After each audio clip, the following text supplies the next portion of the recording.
What's up, guys? Nick Ramondo here. Just want to give a huge shout out to my guys down there in Houston at Insert Name FC Podcast, unfiltered podcast, coming up to 200 episodes. Congratulations, guys. Keep it going. Appreciate you.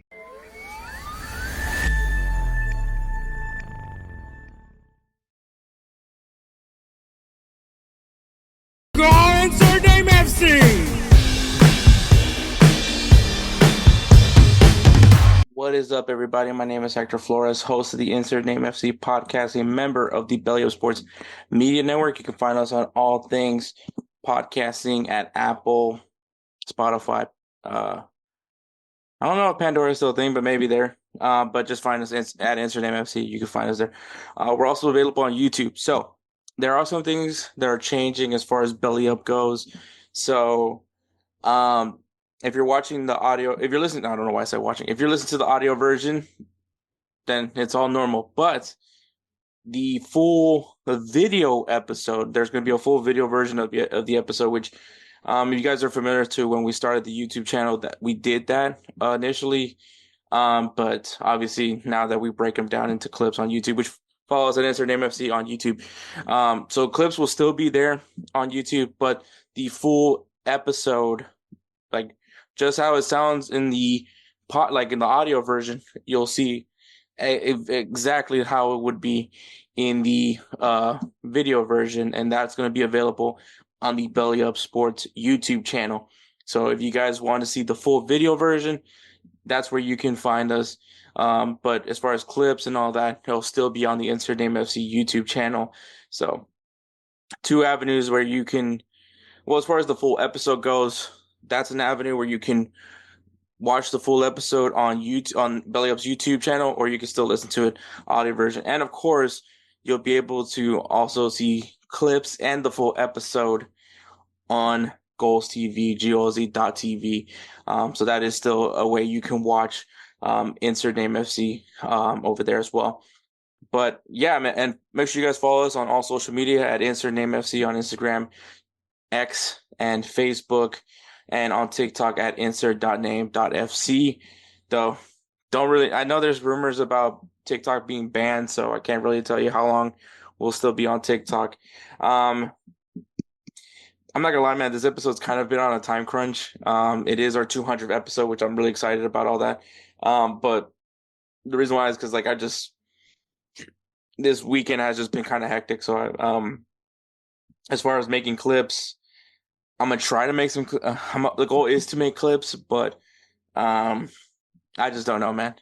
So we'll see what happens, man. If it does happen, cool. If it doesn't, I'm just gonna have to be a little bit better with my time management as far as that goes. But yeah, this episode kicking off 2025 with our 200th episode, so I'm really excited for that. This episode will feature headlines, so we're gonna talk about the whole Dani Olmo situation with Hafed of Barca Boy. So I'm really excited about that one. Barca Boy is a content creator who I genuinely love and admire and appreciate. No Diddy. And the reason why I love how brash he is, how open he is. He's not afraid to make a hot take. He's not afraid to have an unpopular opinion. And so that's one of the things that I kind of admire about Hafed. But yeah, so we're gonna talk about the whole Dani Olmo situation. As far as any updates to it, I was hoping that we'd get some updates, but I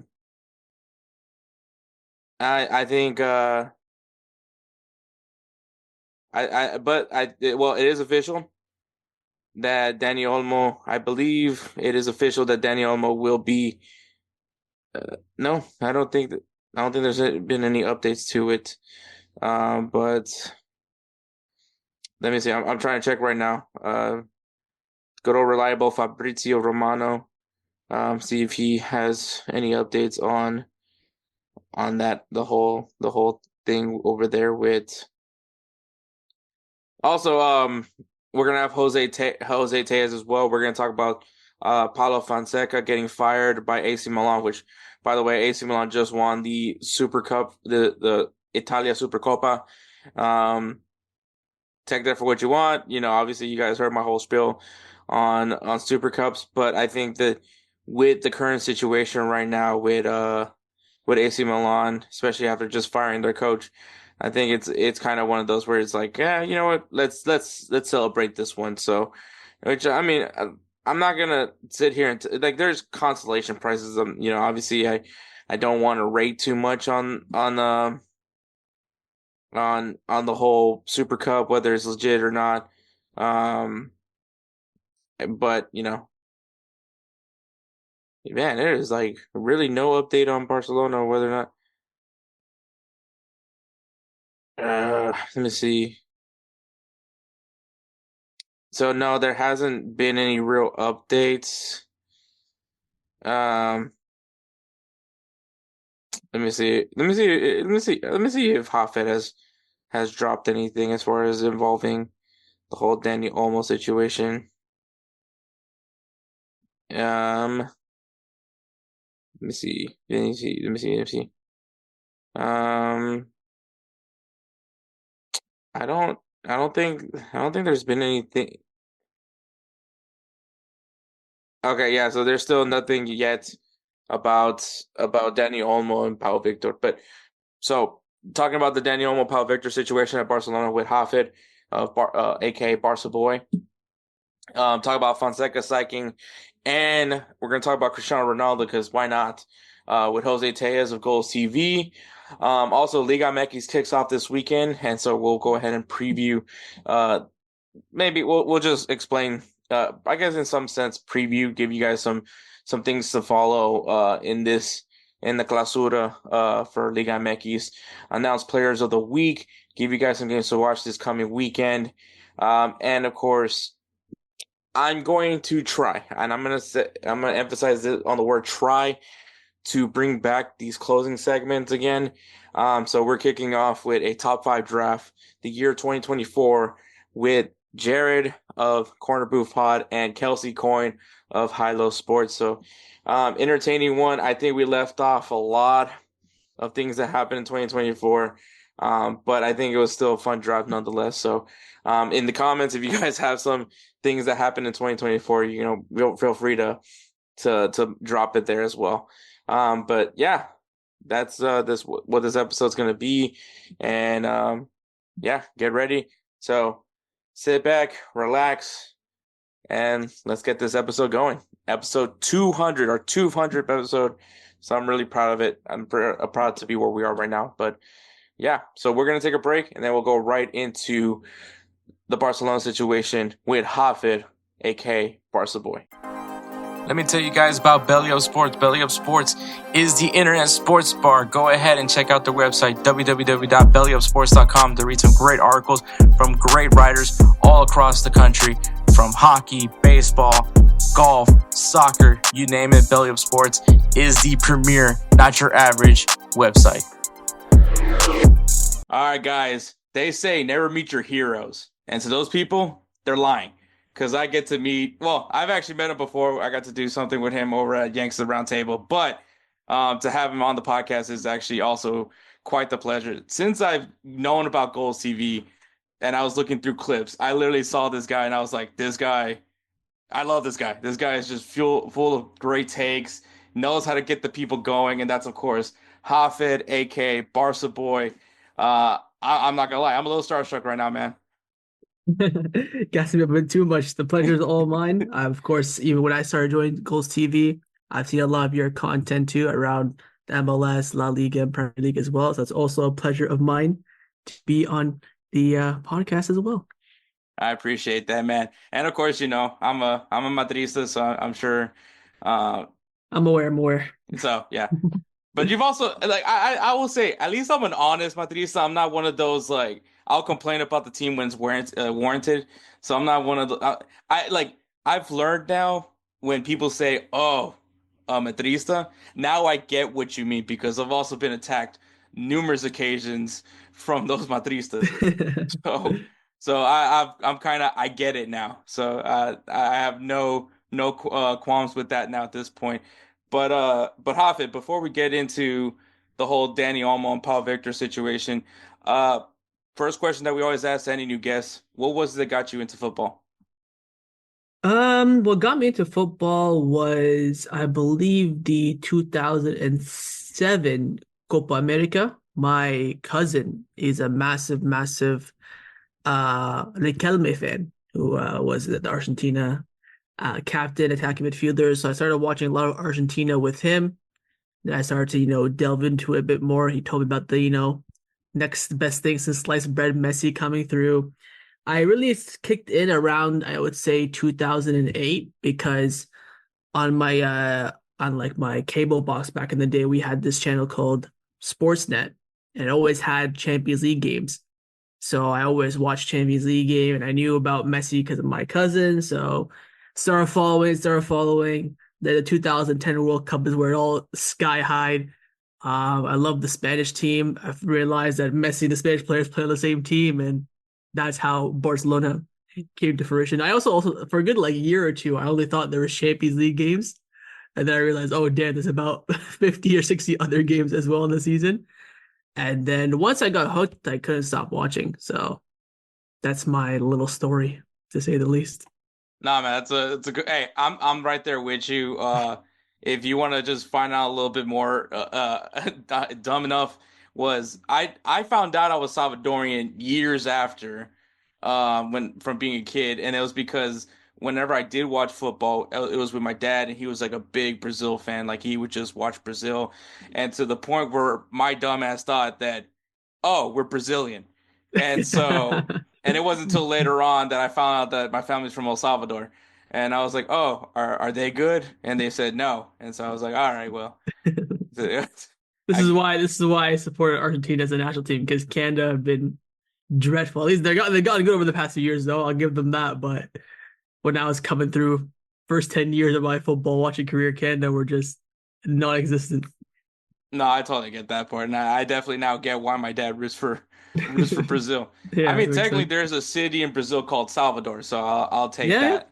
I'll take that for myself. But Mhm. but yeah, man, Barca Boy, how did that channel come to be? I think it's like a lot of people have the same story as me, but it was just COVID. You're bored, you crack some videos just to pass the time, feel like you're not wasting your days away. Started doing videos just here and there, just because I liked it. I used to talk with my friends at school about Barcelona and about football in general. And then one video blew up, and the rest is history. That's all I really did. I guess I got lucky with the one hit wonder, and then I just kept it consistent ever since. And that's pretty much it. Everyone Yeah. gets their stroke of luck, and it's up to you really to capitalize on it or not, I guess. Yeah, that's very true, man. I think at the end of the day, once you find your luck, and I think also the consistency is always going to be important. I think when you're seeing regular content being pushed out, it's gonna be there's gonna be a payoff. And I mean, look what's going on with goals right now. I mean, that was a huge announcement that was just made, with them having Eric Winall, the bad boy of Hmm. U.S. soccer, if you will, um, Yeah. joining goals. So that's pretty cool. But all right, Matt. So it's been discussed plenty of times at this point. It's like a broken record when it comes to Barcelona, at least in recent years. It's been their financial struggles. Um, if you had to pinpoint where all this came from, uh, what would you say was kind of that the start of where Barcelona is now financially? I would say it started in 2017, where we had probably the worst president in the club's history, who could not run a bank book, let alone a football club. It started off with him giving way too much money to players who didn't deserve it. Quadrupling the wages of, for example, Umtiti after having a good 3 months, giving, Barcelona legends like PK, Jordi Alba, Busquets, Neymar, Messi, Suarez, outrageous salaries, which at the time, I mean, the club could afford it, but like it just wasn't feasible or viable. Then you're doing all this on top of having the pandemic, which our club was not prepared for whatsoever. And it hit home pretty hard. You have, of course, no income. And I think at that time, the rule of thumb at Barcelona is to have 70% of your income go towards the first team players' wages. I think when the pandemic started, 95% of the club's income was going to the first team wages, which shows how off the mark he really was. And yeah, ever since then, we've been trying to survive. Of course, during his time, the former president, I don't like mentioning his name, before he left, he renewed a bunch of players' contract with also in fluctuating wages that were supposed to increase over time, which helped the club temporarily in the 6 months that he did it, but later on would suffer. Then we have, of course, had a new president coming in during the first season after COVID. When he came in, he was lied to a lot about how the state of the club was financially. So in order to have the full answers, he had to do a whole entire audit of the actual club, which took about 3 months, which is one of the reasons why we lost Leo Messi, was because not only could we not afford him, not only did La Liga did not approve of the contract, but also the fact that La Liga were trying to push us to sign this deal called the CVC deal, which was to forgive, fork up, should I say, 30% of our TV right income for the next 30 years. Now, for a club like Barcelona and Real Madrid, the majority of our money is generated through TV rights. So where the games are broadcast, the rest of it's going to be sponsorships, advertisements, all that sort of stuff. So when Joan Laporta, the new president, refused to sign that deal, that of course entailed lost us Leo Messi.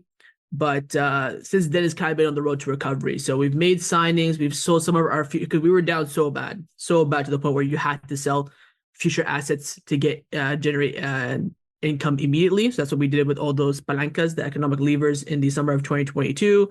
We went out and spent half the money on the likes of Lewandowski, Jules Koundé, Rafinha. Following that, we spent the next summer not spending any money because again we kind of want to even the stake a little bit. The club felt like at that time investing in the squad was needed because that's probably the worst squad I've seen since supporting Barcelona. And they felt like at that time that squad was still good enough to continue on. So past that, we'd improve the squad with free agent deals if we felt like those were necessary. For example, like Inigo Martinez, who's doing very well now. Gundogan, who of course was our best player the one season that he did play at Barcelona. The two Joaos coming in on loan as well. Joan Laporta, of course, using his not only strong negotiating skills, but also a strong connection in the world of football to help us get those deals. And ever since then, we've been on the road to recovery. And now, actually, I think about an hour before we started this podcast recording, it was officially confirmed that we are now back in the 1-1 rule in the Liga for the first time in like 4 or 5 years. That basically means that for every money that you bring in as income, you could spend it. So we were under the 1-4 rule, which means that we could only spend a quarter of what we bring in. So, for example, if we sign, a $100 million GolzTV deal, we could only spend 25 million of that on the team. But now, since we're returning to the 1-1 rule, we can now spend 100% of that, invested back into the team. So that's kind of the step one of recovery, which is now coming in closer to the end of his first tenure as the president during his second term.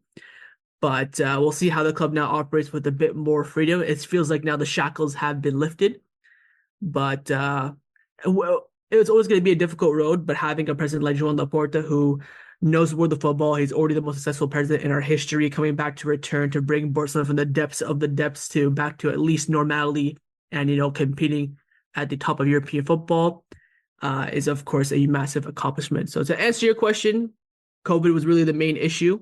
The club wasn't run correctly, and now the club is, and now we're on the verge of being fully recovered.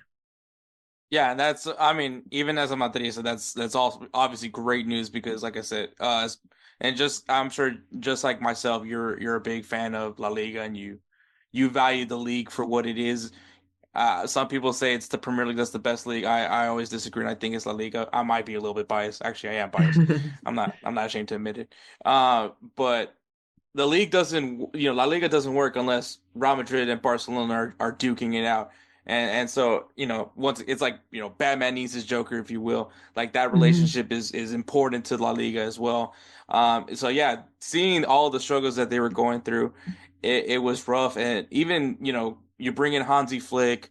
I was skeptic as when he came in because I wasn't. You and me both. I think it was like, and my best friend's a Barcelona fan. Like, like you know, like at this point, I know the Barca way, and it's just like he's everything that would not make sense for a Barca coach. The fact that he doesn't have Barca ties, but I think with the youth that this roster has, his game plan does work towards it. I know that there's kind of been a dip recently, but I mean, you guys started really hot, and I'm sure that hotness is going to come back eventually. And I mean, it comes in bits and Hopefully, pieces. Yeah, hopefully. for sure. It was definitely a purple patch, I would say. I think I don't know if we peaked too early or teams were not used to how we played because Hansi Flick's been out of the game for about a year and a bit since he got sacked after the 2022 World Cup. But Hansi Flick was a manager that Laporta always wanted. When Laporta first came in 2021, when we had Koeman as our manager, the most leaked name that he wanted was Hansi Flick. I think he just signed with the German national team as the manager after leaving Bayern Munich. So it's so hard to get him. He was always a fan of the German school, which of course is high intensity, high press, high line, giga pressing kind of football. And he wasn't, of course, able to get that. Stuck with Coleman for a bit, and then Xavi came in mid-season and brought some of that a little bit, especially with that spark and having a legend coach you. And then, of course, did not work out in the end because Xavi believed the squad was still weak, whereas the president thought the squad was more than capable enough to compete on all fronts. So, a little disagreement there. I guess I would definitely say the treatment was a bit disrespectful towards Xavi. Probably one of the few things that I do disagree with what Laporta has done in the past few years, but Flick is coming. He's done well, but it's still the same story with Barcelona, having a weak mentality, having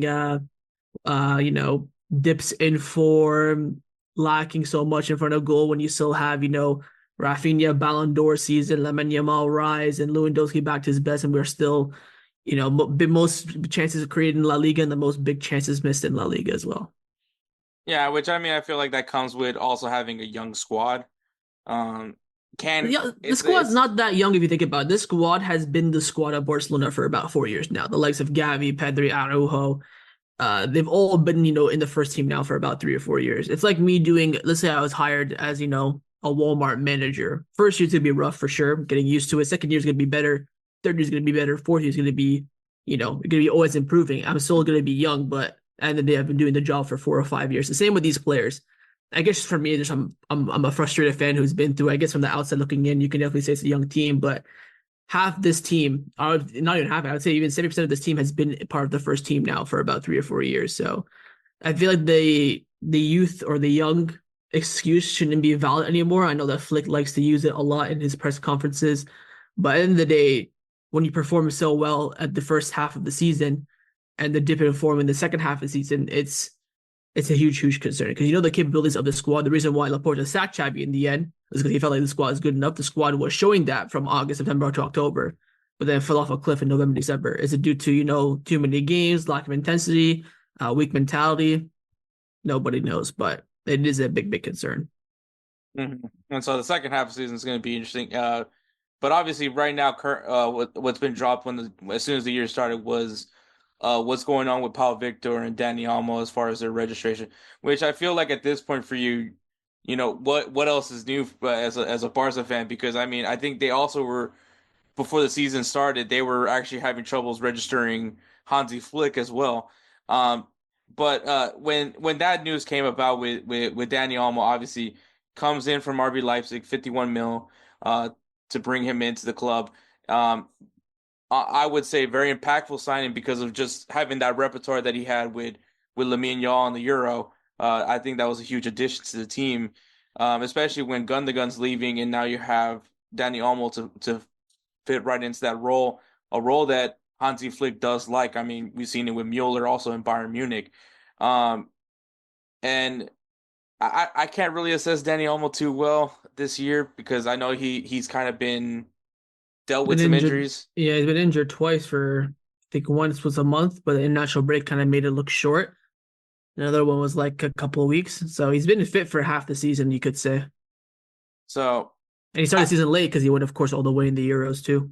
yeah, as well. So obviously, as far as Paul Victor goes, being unable to register him, I feel like that's a big loss. I don't know too much about Paul Victor. Maybe you can bring up a little bit more information about Paul Victor. But how big is it if Barcelona is unable to register these two players? I will say this: has never been a worried bone in my body that we're not going to register them. Joan Laporta, since coming in, has done every big decision he's done last second. He let Messi go an hour before their agreed deadline. He registered the likes of Memphis Depay, Eric Garcia, and Aguero the morning of our first La Liga match during that season, the 21-22 season, because he had to beg the likes of Piqué and Busquets to cut their salary in half to make space for them.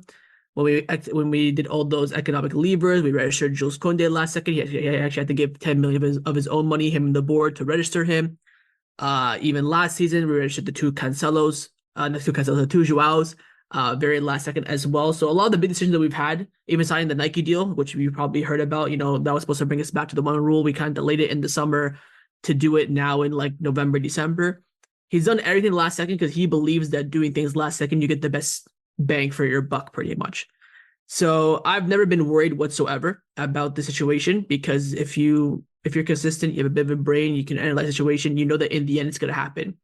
The club released an official statement on December 31st saying that all the documents have been officially submitted to register the two players again, following us securing a new deal to sell our VIP boxes when the new stadium opens up.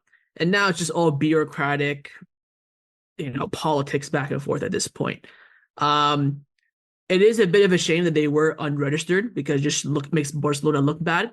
But at the end of the day, when you have, I'm not trying to take any digs at you, but when you have the whole entire Federation of Spain, the RFEF, and also La Liga filled with nothing but Madridistas, it's going to make it more challenging for Barcelona. There's also reports, middle of December, that Atletico Madrid, Sevilla, and Athletic Club, which are probably the three most historic teams outside of Barcelona and Real Madrid in La Liga right now, they were pressuring La Liga to make sure that Barcelona would do everything correctly, not do any loopholes, and don't give them any favors. So everyone's preying on our downfall pretty much. So when you have the whole entire lens of Spain on you, it does make things a bit challenging. But not to give an excuse, of course, he shouldn't be doing these kind of things last second, but it's just kind of how he's been doing it. So that's why I've never really been bothered about it. I think the only real embarrassing part that will come about is if they're not registered in time for next week for the Spanish Super Cup. Missing the game, we do have a game, of course, tomorrow as of recording this video against Barbastro in the Cup. They both, Pau Victor maybe would have played that game. Dani Olmo probably wouldn't have. It's a Cup game, round 3-2 against, fourth division side. I'm not too fussed about that, but if they're not registered to come Monday, it will look a bit of a shame. I think in the end they will be. It's just really down to when now. Will it be tomorrow, next week? Let's talk about, even the deadline being now January 31st. I have no idea, but all the documents have been submitted. The money and proof of funds is all there now. It's just politics going back and forth at this point. But Pau Victor, like you mentioned, he was actually part of our B team last season. We did sign him on loan from Girona.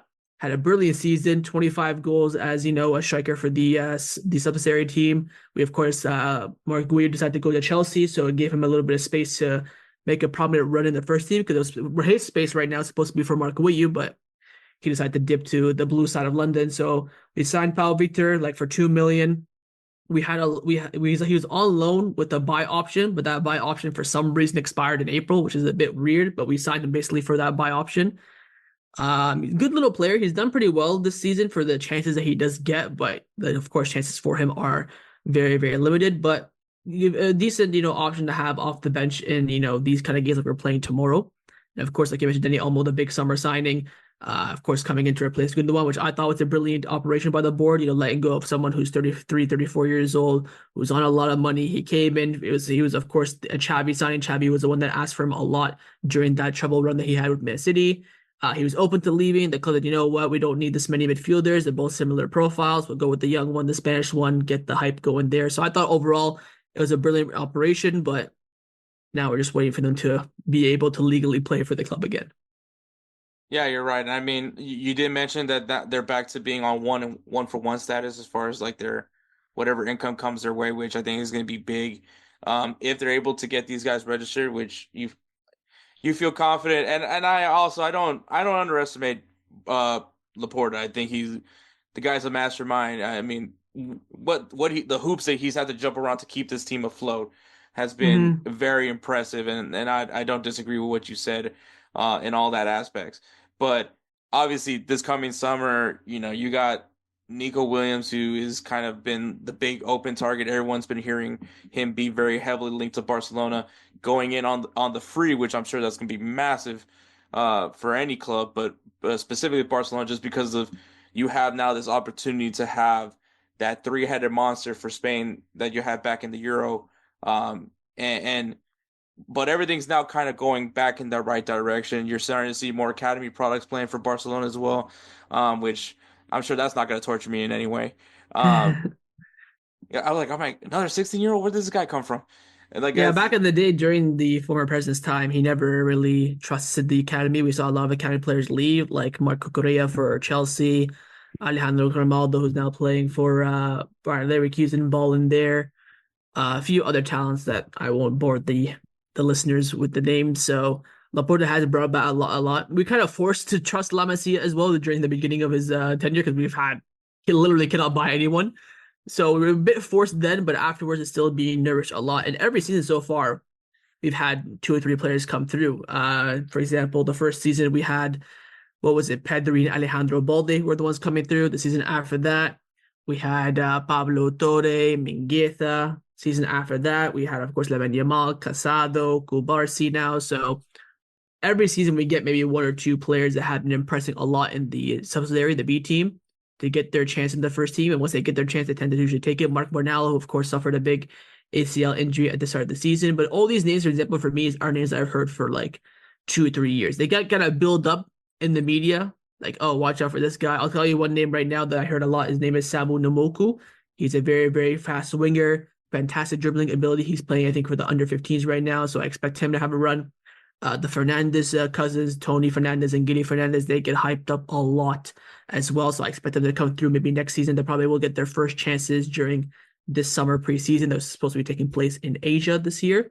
So yeah, the trust in La Masia is stronger than ever. And at the end of the day, our backbone is players coming in from the academy. So you have to respect that and always oblige by that too. yeah, I mean, it's when it to me it's business as usual. I think for Barcelona, if I mean honestly, that's how Spain's gonna have gets their national team because it's sure as hell not gonna be Real Madrid, who only I think maybe has one Spanish player on the starting lineup. So Carvajal, yeah.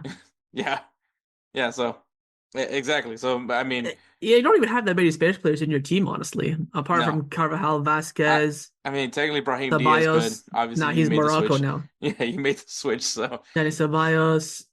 I'm guessing that Asensio guy is Spanish, the new center back that's coming through. yeah, So what, four? yeah. Our squad is majority Spain. I think we only have like four foreign players. I was looking at this the other day. I think Rafinha, Koundé, Lewandowski, Chesney in goal are like one of five foreigners. I'm trying to think. Christensen, like Araujo, maybe like 6, 7 like foreign players. So we're heavily Spanish dominant. And even our transfer targets are Spanish dominant too. Like you mentioned, Nico Williams. So Yeah, I mean, which has always been the trend for Barcelona. They've always been more, like once again the whole homegrown thing that Barcelona does, which is they do I mean, La Masia is one of the cornerstones of all academies.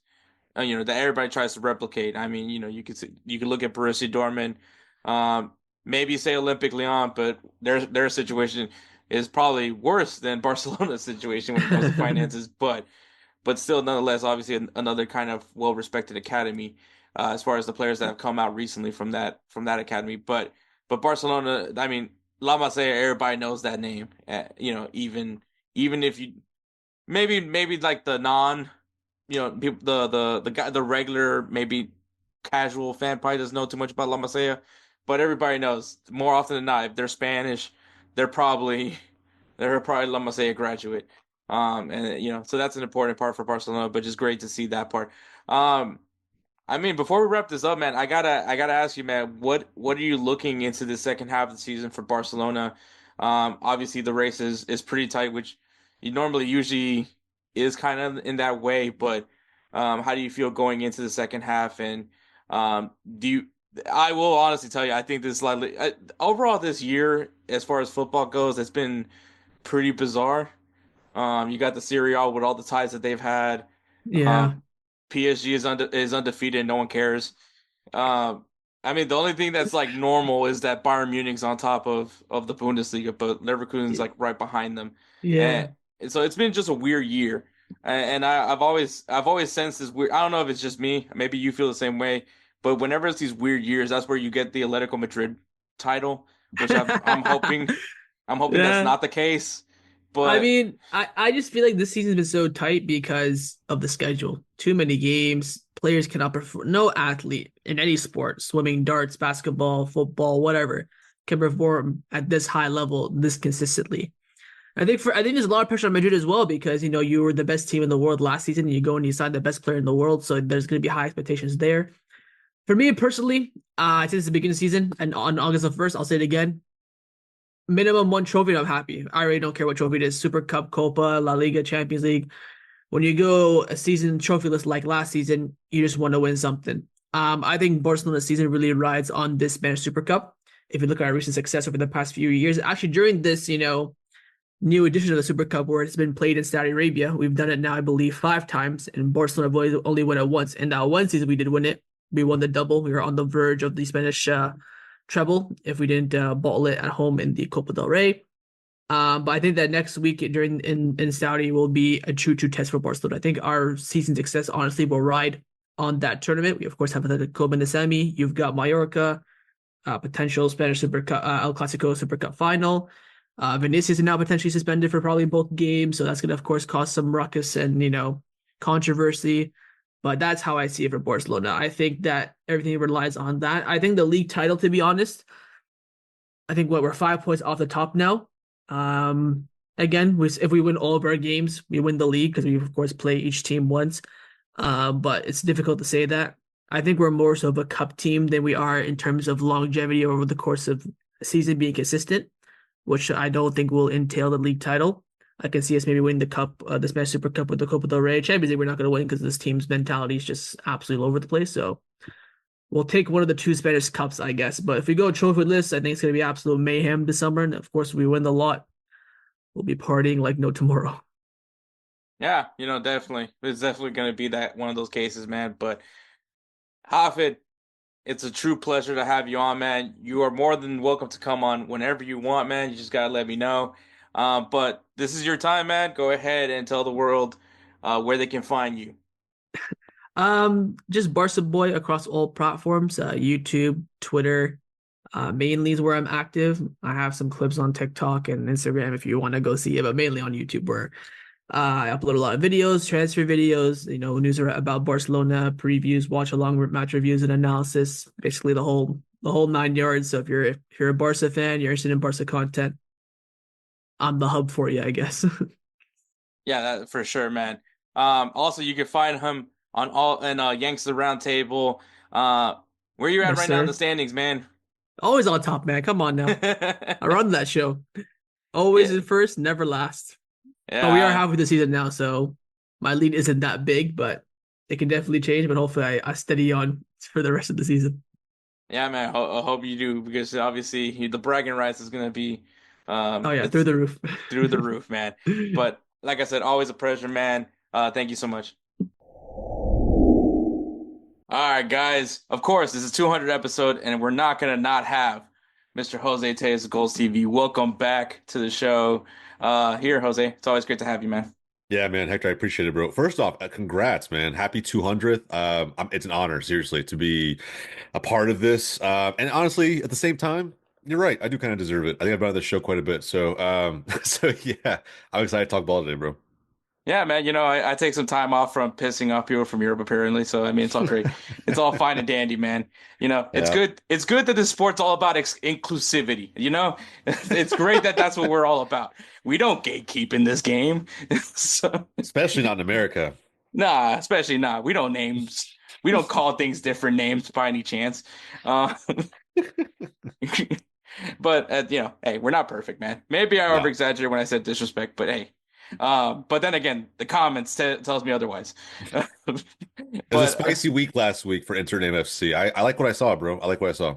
yeah, Kind of. Like overall, I like the engagement. I like that we now know what it takes to piss off a big group of fans. So I don't know. To me, in a lot of ways, last week was a W for you guys.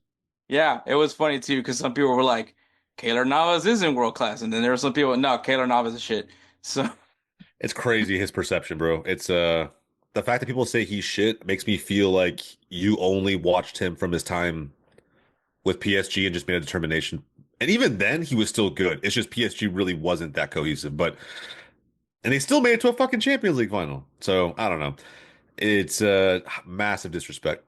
Yeah, but anyways, talking with Jose on this for this week is it was dropped probably not that far along from this week since the year started, and that is AC Milan sacking Paulo Fonseca uh after 6 months in charge of the club.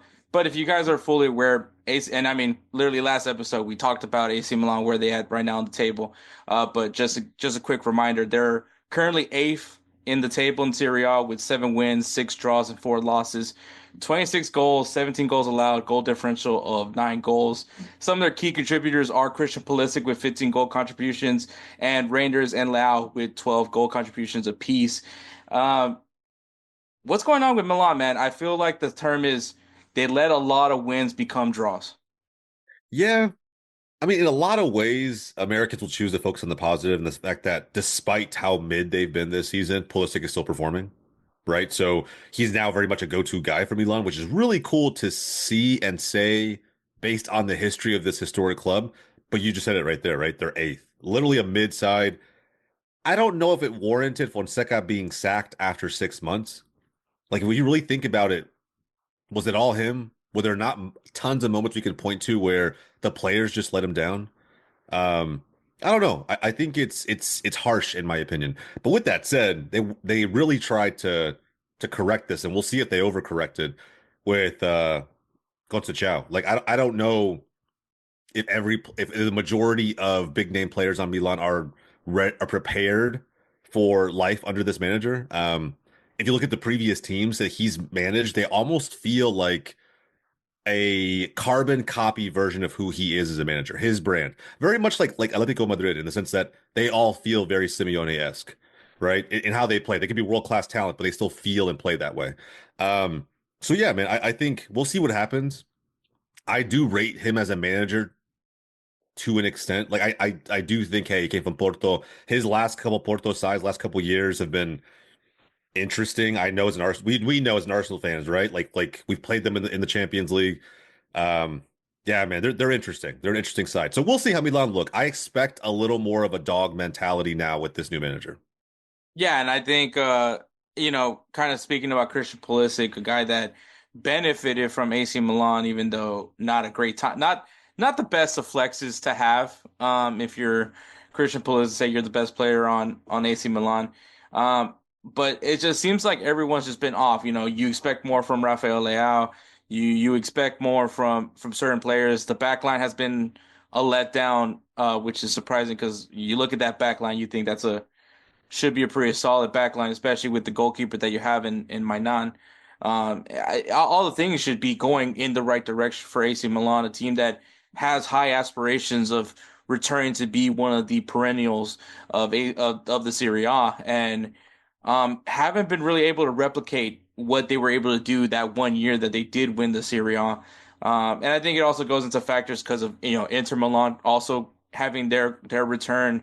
Um, and now Conte, who is just the mastermind of Serie A, being able to do well with his Napoli side, and Atalanta just being the only team that has less draws than everybody else. So I think that there's a lot of factors going into it. I don't think that AC Milan is necessarily out of it. That's why I'm kind of shocked that Fonseca was even considered to be sacked. I think that there was a lot of factors coming into play. I think that there was rumors about him possibly losing the locker room also as well. It's hard to keep a guy when the locker room really has wants nothing to do with him. But Yeah. yeah, it's not great. Yeah, and I will also say this. To me, Milan feels like a side that has lots of good young talent, right? And in several cases, superstars. Rafael Leao, Theo Hernandez, right? Like those guys, Christian Pulisic in his own right, for sure. If anything, their stocks went up. And I think it's a good thing for Milan right now because new manager comes in.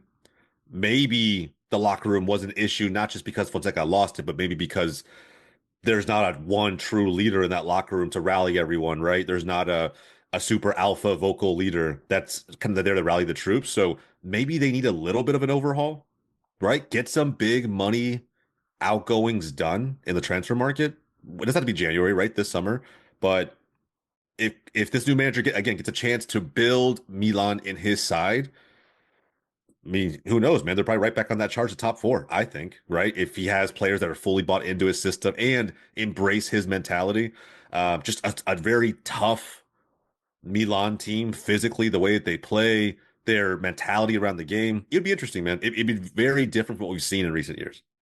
Yeah, and obviously we got to see a little bit of the new Milan, if you will, which is that victory against Juventus in the take it with a grain of salt. Obviously, it's a Super Cup, but I mean, it is a semifinal. It was against a rival like Juventus, also a team kind of having their own struggles in some sense as well. And another team that maybe if you're an American, you're happy to see that your guys are excelling, but then you look, context wise, probably not. Once again, maybe not the best of flexes, um, but you go into this 2-1 win.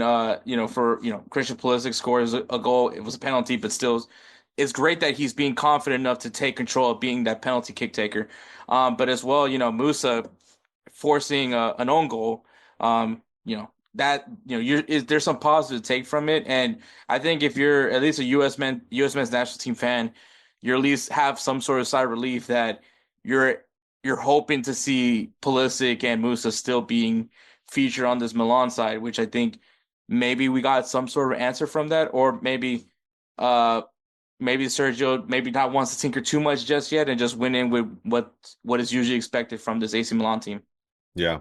And again, he may rely on Pulisic, moving forward, right? Just because of how he performs, for the fact that he's not a huge personality to deal with in the locker room, right? He's one of those leaders, I think, just leads by example. And the same case for the U.S. men's national team. And so there's a lot of good you could take from this game too, even if you're a Juve fan, even if you're pulling for Weston, right? And by the way, did you see that little move he had on Pulisic, bro? It was Very just, cheeky. again, yeah, very cheeky. It was just a good game all the way around if you're a USMNT fan, I think, right? Somebody had to win, somebody had to lose. We got a chance to see this manager. This final is a big, big chance for a new manager to get a trophy right away. And right away offer something of value to the club that they can use as a springboard for hopefully the second half of the season. You're not going to catch, in my opinion, Napoli. I think it'd be insane to even get close to that, right? But between them and top four, there's 7 points. You just never know what can happen. So it's still definitely possible. And if this new man gets a trophy, you just never know.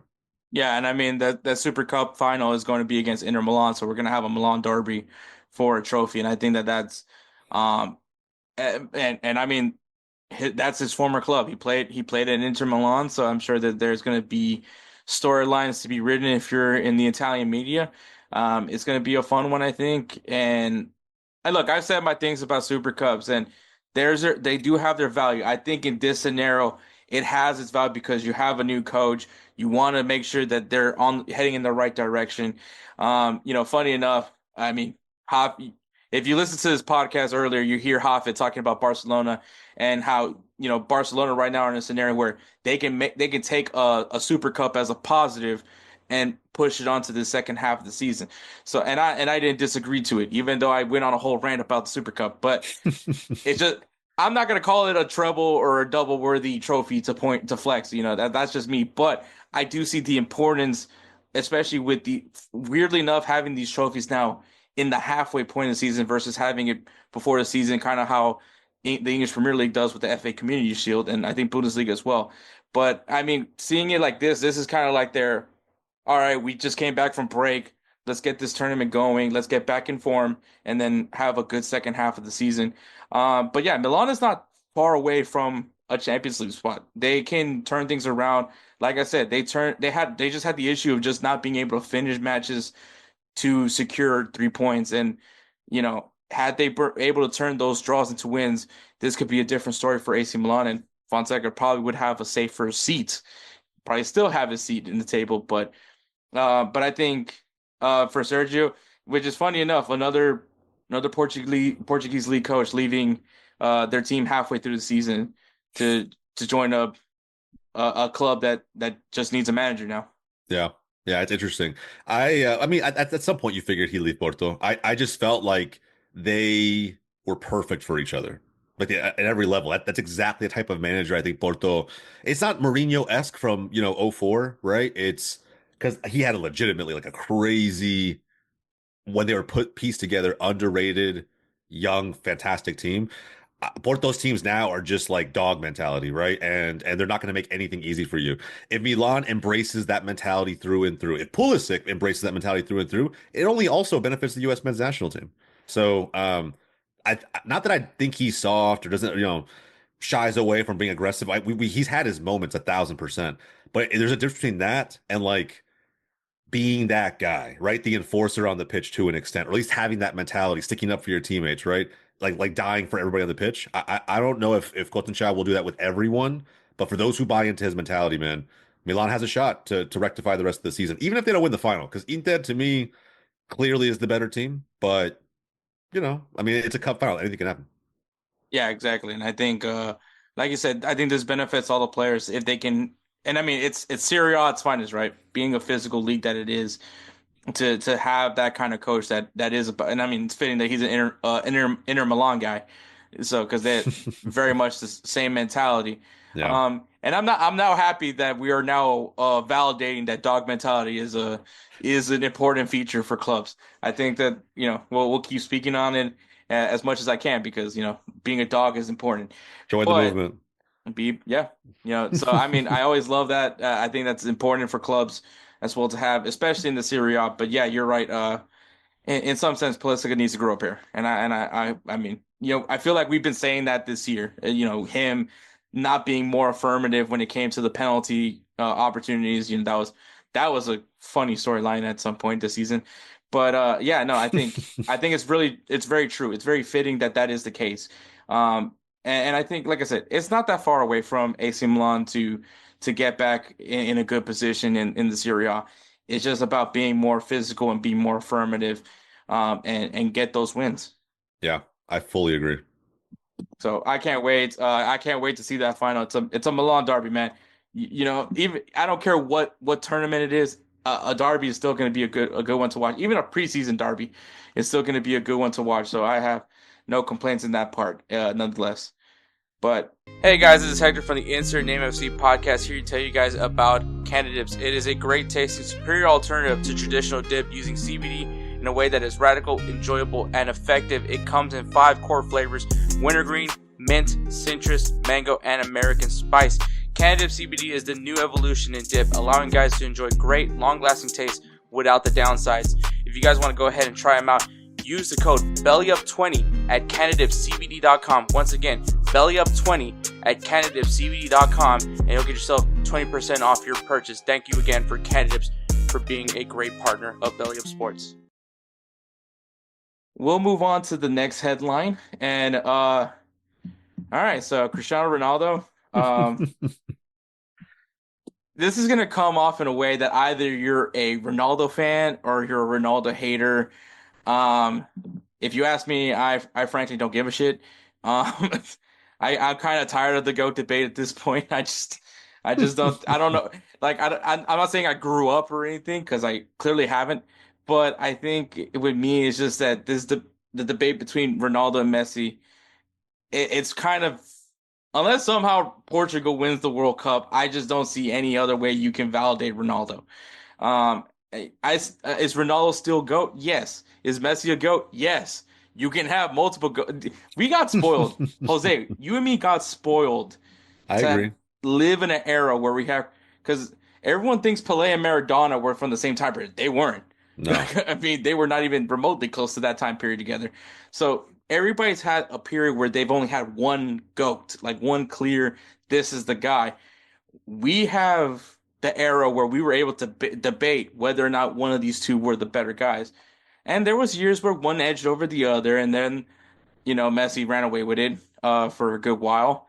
But, I mean, and each one has their valid arguments. I have always said to people, like, you both have valid arguments nonetheless, but when Messi won the World Cup, at that point, when you want to flex trophies, that's the trophy to have, and Ronaldo doesn't have it. And like I said, unless Portugal somehow shits out a World Cup, I don't see that changing anytime soon. Do I still love Ronaldo? Yes. He was part of Real Madrid's history. He has the all-time moment of hurting his cheek and wanting an ice cube, and actually played almost a whole 10 minutes with having an ice cube holding to his cheek, so the swelling he wouldn't swell up there. Look it up. It actually happened. Um, I wasn't even mad. I was actually kind of impressed because you know how cold an ice cube is. Like that thing. Fair.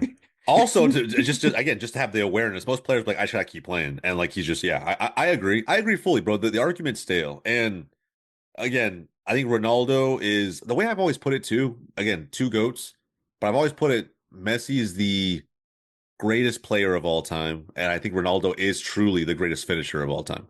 Right? Scores more goals than anyone, can do it in any one of different ways.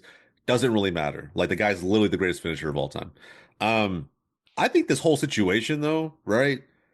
It's just the way you said you don't really care what anybody thinks about your opinion in this GOAT debate. He doesn't give a shit either. So he's going to say whatever he wants, frankly, right? I think the less chatter there is about Ronaldo, the more likely some of these comments he made are to happen, right? It's just he's got to be kind of top of the news cycle to an extent. Um, he's done everything this way, right? Think back to the Manchester United interview that basically forced his way out of the club.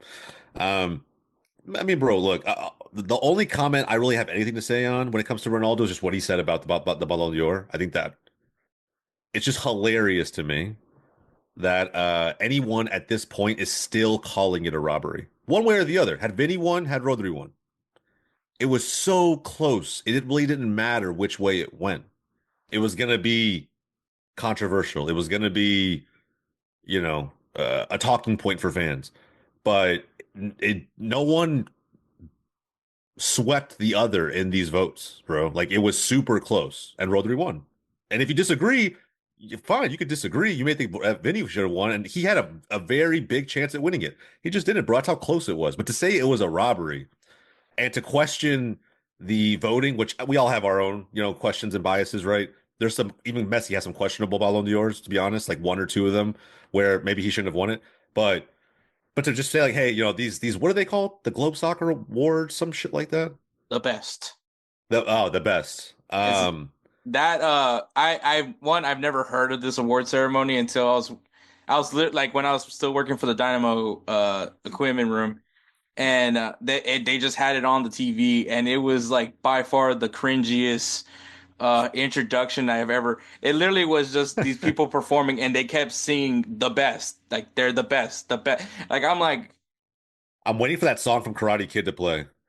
You're the best. I felt like I was in an 80s movie montage.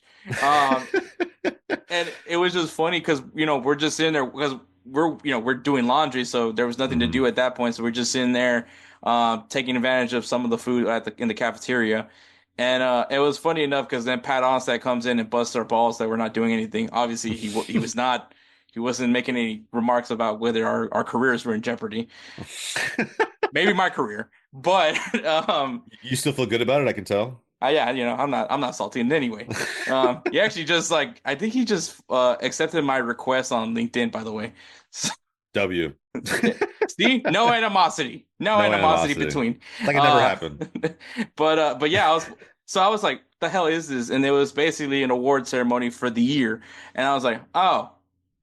How come we don't talk about this as much as we talk about the Ballon d'Or? Never talk about these awards ever. This was like a FIFA thing, so I thought, okay. I mean, it's cool, I guess. Sure, to me, it's like the wish list version of the Ballon d'Or, right? That's exactly what I felt. Yeah, it's like, okay, cool, sure. Let's throw another award ceremony, call it whatever we want, and have legends come through, right? I mean, sure, I get it. It's a cool award to give out. I'm not knocking it that much. I don't take it as seriously as the other one, but. Yeah, bro. I don't know. To me, it was slightly out of pocket and very slightly because it's Ronaldo. How dead was this event where they just hey, let's just ask Ronaldo some questions and interview and make this become a TED Talk? Because that's literally because I think I think this was the same thing where he talked about how he would handle Manchester United if he was the owner of Manchester United. I think this is all the same time, and then obviously his remark about Vinny getting robbed, and then this is why I love. What's funny is that Ronaldo, I think the first word he learned in English was best. because he uses that word a lot. I remember when he was like saying that how maybe one day he'll go to the MLS because it's the best. I shit you not. I think that was an interview. Uh, so I think maybe that's his fair word is best because he wants to be the best. I think he Uh, thinks wherever he is the best. I remember when like the whole Saudi versus MLS was a thing because Messi had moved up to Miami at that point, and it was like, well, this league's absolutely clear of MLS. It's the best. And I'm like, all right, bro. I mean, whatever. I mean, like, yes, there's dozens of superstars that have worked their way over there, or previous superstars, right? They're kind of in the twilight years of their career. But bro, I don't know. I don't even rule him out from leaving Saudi. To be honest, collect that giant ass bag that he got and maybe go back to Europe. Maybe do what Beckham did, go to PSG one season. I don't know. that or he finally listens to his mom and goes to Sporting. Since his mom's been trying so hard to get, he's been either him or his grandson or her grandson to go to Sporting. Oh shit, Jokic has to leave first, bro. Ain't no way he's starting over that dude. So yeah, I don't know. That's kind of crazy to say, right? He'd go to Sporting to be a backup right now. He wouldn't even be a starter. Or that he can always make his move to Sporting Kansas City, and I would, bro. I would pay more money than I care to admit on this podcast to watch Ronaldo get off the private jet in Kansas. I swear to God, I would pay a crazy amount of money to see his face. Just be like, what hellhole? What country hellhole did I step into? And it's probably not super country, right? Again, I'm not knocking Kansas, but it ain't Europe. Even Saudi. I don't know, bro. I just can't believe that was the team. Like the rumors that like, oh, it was about to happen. He was going to Bro, Kansas City. Like, could you imagine having to play with this version of Sporting Kansas City though? Like oh being man, Ronaldo, how frustrated he might have gotten with this team. I don't know. With Peter everyone talks Vermees. a lot of shit about Hector Harris spitting in that on the vicinity of that referee. I'm pretty sure Ronaldo probably would have done something worse, but Yeah, or just shit talked him all the way to a red. I mean, either way, like there's everybody has their own version of whatever, but bro, I oh just man, it'd be hilarious. because I mean Messi, he complained about the what was it the injury rule? Like if the player is like on the floor for a long period of time, I think they're supposed to like walk. They had to leave the field if Yeah, they're down for yeah, a while. Yeah, I can see Ronaldo complain about that as well. But look, for me, the thing that makes the most sense if MLS does become the move for Ronaldo, and I'm not saying that it's gonna happen or not, but it would make the most sense for San Diego. I mean, obviously they still have the two DP slots that are still available. His son is born in San Diego. Maybe a reunion with the mom. Uh, yeah. if they're even in connect, if they're in any I form don't of think so. communication. I think there's like an NDA in place. I really don't think there's any sort of Okay, so maybe there might be a restraining order. So maybe San Diego is out of the option. But I mean, then you have like West Coast versus East Coast. Okay, let's not do that because we all know how that last time that happened, how that all ended. Yeah. But because I mean, let's face it, one of the things that made La Liga so I don't want to say watchable because that just seems mean. But I love La Liga, but yeah. what made La Liga very like, let's see what's going on here was because Cristiano Ronaldo and Messi were in that league. They were, of course, Ronaldo was with Real Madrid and Messi with Barcelona. Yeah. And then, I mean, El Clasico's still going to get the numbers.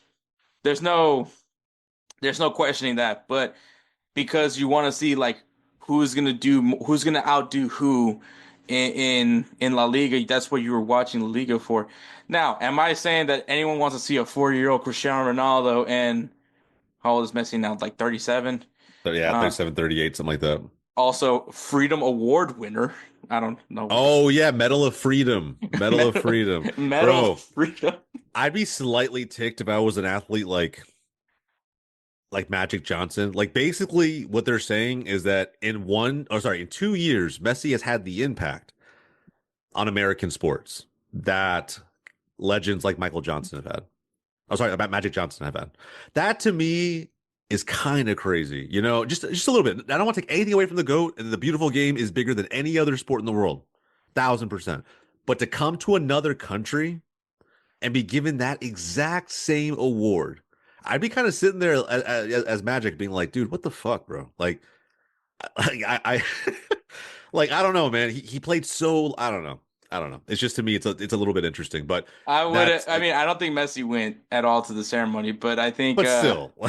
the thing that I think would have been funny is if, because everyone knows who Messi is. I don't think regardless of what Yeah. sport you played, even if you're, He owns a team, so he has to know. Even the same league, you know what I I mean? Like mean, he has to know who Messi is. even if you're like oblivious to anything that is football or soccer or whatever the hell you want to call it, um, you know who Messi is. Like, just like anybody in Europe knows who Michael Jordan is. Like, I mean, and I'm sure there's somebody that's gonna be like, who the fuck is Michael Jordan? And that's okay. Or say LeBron. Either way, it's fine. And LeBron in his own right too, right? They just go any part of the world, they're super famous regardless.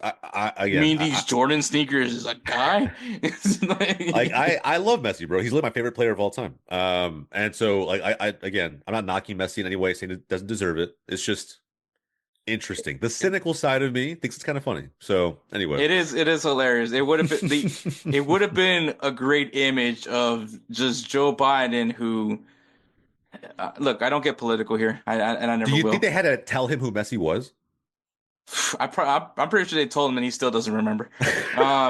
But I would have loved the image of having Joe Biden who is practically senile and Messi who, I mean, people have theories about Messi, of where he's at in mentally. Sometimes, Oh, yeah. I mean, sometimes, but I think in all honesty, it's just like him being. I think Messi's just an awkward guy. Like Yeah. I think he's a little bit awkward, but at the same time, like I think he's at a point in his life where he doesn't give a fuck anymore. and I And think that's what I was hoping for is like kind of similar. Okay, so for American football reference, it's like when someone handed Bill Belichick the AFC Championship trophy, and he's just like, "What the fuck is this thing?" That's what I would have don't felt. care. Messi would be like, "What did I get this for?" Yeah. You have to explain to him what the Medal of Freedom means, right? And who's gotten it. But either way, I just thought it was super interesting. But anyway, not to digress too much here. Yeah, but yeah, so Ronaldo complaining about that. Ronaldo's, I feel like now Ronaldo's just like I can, now that everything that panned out for him in that interview with I forgot the guy's name. Pierce Uh, Morgan. Pierce Morgan. Yeah, the guy that likes to suck him off on TV. Bro, he loves Ronaldo. It's Oh my God, crazy. that dude's ready to risk it all for him, man. Like I just like He he think made about a it. custom. He would definitely think about it. He bought him a Cristiano Ronaldo Arsenal jersey. Who does that? Like. I don't know, but honestly, if he was trolling, that's a fucking amazing troll. I would do the same thing to Ronaldo. I'd give him an Arsenal jersey, 1000%, bro. I do like to make fun of Piers Morgan, but it is funny that this is the guy that ate a steak in front of a vegan. But He's that dude, bro. He's that dude. He's vibes, in my opinion. I No, fucking love him. Yeah, he's entertaining, bro. That's exactly what he does. But yeah, in all honesty, I wouldn't even give Ronaldo the 7 as an Arsenal kick. That's Speed S's number. I would legitimately, I don't know, give him 6 or anything else. Here's 28. Here's 28. Yeah, Take it or leave 28, it. bro. Yeah, here we go. Happy birthday. Yeah, bro. I love Pierce. That whole interview as a non-Manchester United fan was amazing. I feel like when I heard the interview, I was like, at first I was like, I like the highlights at least. When I saw the highlights before I saw the whole interview, it was this old man yells at cloud. Like that's literally the vibe that I got from it. But then when you listen to it, I'm like, you know what? I think Manchester United is just a toxic work environment. Which I mean, as people that support Arsenal, we kind of have a good idea of what that's like. But Been there. that was bad. The fact Ronaldo was like, there's people in the kitchen that I remember from when I first came to United, which I don't think that's a bad thing. But Yeah, I think there's a slight chance United sink even lower than Arsenal and their banter era. I really do. I think that there's more to come. So anyway, different conversation for a different day. But yeah, man. Ronaldo doing what he does, making headlines, man. We'll see if he makes the move outside of Saudi. I'd kind of be surprised, but at the same time, bro, if he came to MLS, it might break the internet if we're being honest, just because the whole Messi Ronaldo potential. his YouTube channel, I mean, It's just cringy, bro. The but Mr. Beast video, I couldn't watch for more than like a minute. It was like, I can't do this. I think it was like background noise for me. I think that's what I used it for. Yeah. But yeah, At least he's trying. I mean, hell, he's got subscribers, hella subscribers. So I mean, do what you I gotta mean, do, bro. we all know why. But I mean, it's not. not because anybody likes the content. um, Well, but but he's trying things. I definitely will give him that. I can't wait for the vlog of him in Kansas City. where he goes to eat first. I can't wait. I just want to get his. I tell you, man, those YouTube videos. That's why I am also subscribed to Cristiano Ronaldo. I'm waiting for those. That diet, that diet is gonna. He's just like not gonna be happy with the food there. His chef's just gonna have to travel with him, bro. Ain't no way. But imagine just him having like this fortress of a fucking house set up somewhere in Kansas, bro. It'd be crazy. I would In love it. Kansas It's like City. right there in the middle of Missouri.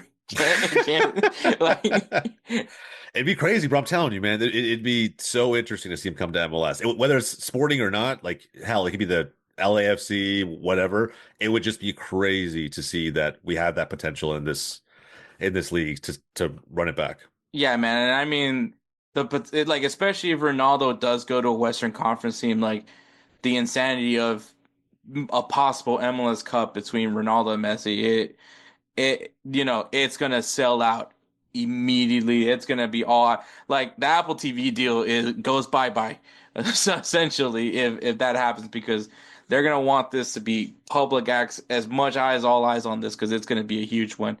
Yeah, Or maybe Apple TV ends up getting even bigger. I don't know, we'll see. We'll but see. that's gonna be an interesting one. But man, Jose, it's always great to have you on, man, and talk football. It's always great to have you on. I'm gonna keep saying football, by the way, because everyone's so mad at me for calling it soccer. Um, Hey, bro, don't bend to that whim, man. You call it soccer. I mean, that one fucking show out of the Premier League calls it soccer now, right? Isn't that what it's called? It's called soccer. oh, it's called soccer, yeah. With Yeah, a bro. lot of If with the a lot English of can do English it, people. yeah, if they can do it, bro, hell no. We should be more than comfortable. I just call it football my entire life. When I talk to casuals though, or just some of my friends who only watch maybe World Cups, maybe Champions League at most, I call it soccer just because like I don't want them to get confused. Well, the funniest thing is always because everyone's like, "Do you call it soccer or football?" I was like, "Actually, I call it football." 'Cause, like, I mean, to be fair, I was like, "That's what I actually call it. I don't call it anything else." But also because most of the time I'm speaking Spanish. In my shitty Spanish, not good Spanish, but in my shitty Spanish, I call it football. Broken Um, Spanish, hell yeah. yeah, there you go. But yeah, man, Jose, always great to have you on. But before we end this, man, you need to talk about it, man. You dropped a big bomb for Goals TV, man. Uh, Mm. you wanna talk about it a little bit? Yeah, I have no problem talking about it now. I'll tease it a little bit. I mean, you guys have seen it. If you've seen it on GolzTV Twitter, please interact with it. We still need people to know that show is coming. But we have a brand new series coming to GolzTV called Unleashed. Eric Winalda, the legend himself, top 5 scorer for the U.S. men's national team, going to be hosting an exclusive series on our platform. So it's a huge announcement for us, just a growing startup, not really. I mean, we have a few big creators, some pretty big ones, don't get me wrong, but no one obviously of the status of someone like Eric Winalda, a former player, just has insights and a network of people both in the soccer space and outside of it too. I think he's been bringing on more than a few guests that you may not even know were soccer fans, and getting their take on a lot of talking points that really aren't talked about as much as they should be. So I think it's gonna be a hard hitting show. I think it's gonna be exciting for everybody to tune in. Probably controversial at times. If you know Eric, he doesn't shy away from controversial opinions. That's his thing. And we were very intentional with our naming of the show, Unleashed. This is going to be a side of Eric you guys haven't seen before. So I'm really, really excited. He and I have been strategizing on this show for months, and it's finally coming to fruition. So later, we haven't announced the date of the first episode just yet, but it's coming very soon. Later this month, January 2025, first episode of Unleashed. We'll have a trailer dropping for the show shortly. Keep an eye out for that. I can't wait, man. I'm all for it. Bringing the bad boy of U.S. soccer. That's what I love to see, man. So obviously, I've been one of your biggest supporters, man. Goals TV has been an amazing collaboration, and I can't wait to see it grow even further. Um, obviously, I'm part of it. I'm part of your journey, but as well, I have some emotional investment into Goals TV now. I appreciate it, Hector. Seriously, man, it means a lot. That's to everybody who supports us, but in any means, you watch a video, you bring a video to the platform, whatever it may be. A lot of big things happen in 2025, so stay tuned. Yeah. But well, all right, segue into Liga MX because I just realized that's coming back. So, so there is that. So Thank you, Jose. Thanks, man. All right. Thank you, Jose and Hafed, for coming on to do headlines and talk about the whole Barcelona situation. Look, before we get to Liga MX, man, I'm just gonna say this, man. As you know, obviously everyone knows I'm a Madridista. I support Real Madrid. That's been the club I always supported for. But I do genuinely do feel that La Liga doesn't excel if Barcelona isn't around, and so if Barcelona isn't at their best, it's hard to sell this league because then it does become a one-team league. And as much as I don't want to see Barcelona succeed and win titles and trophies and all that, it comes with the territory of why I love La Liga. It comes with it, the rivalries, the technical play it's a huge part of it. So yes, I want to see Barcelona do well. I don't not do well, but I want to see Barcelona still be able to go out there and compete. Like once again, Batman and Joker, they need each other just as much as Real Madrid and Barcelona need each other. And just as much as La Liga needs these clubs to go around. There was an update. They did reject La Liga did once again reject Barcelona's attempt to register Dani Olmo and Pau Victor. We'll see what happens in the next coming days.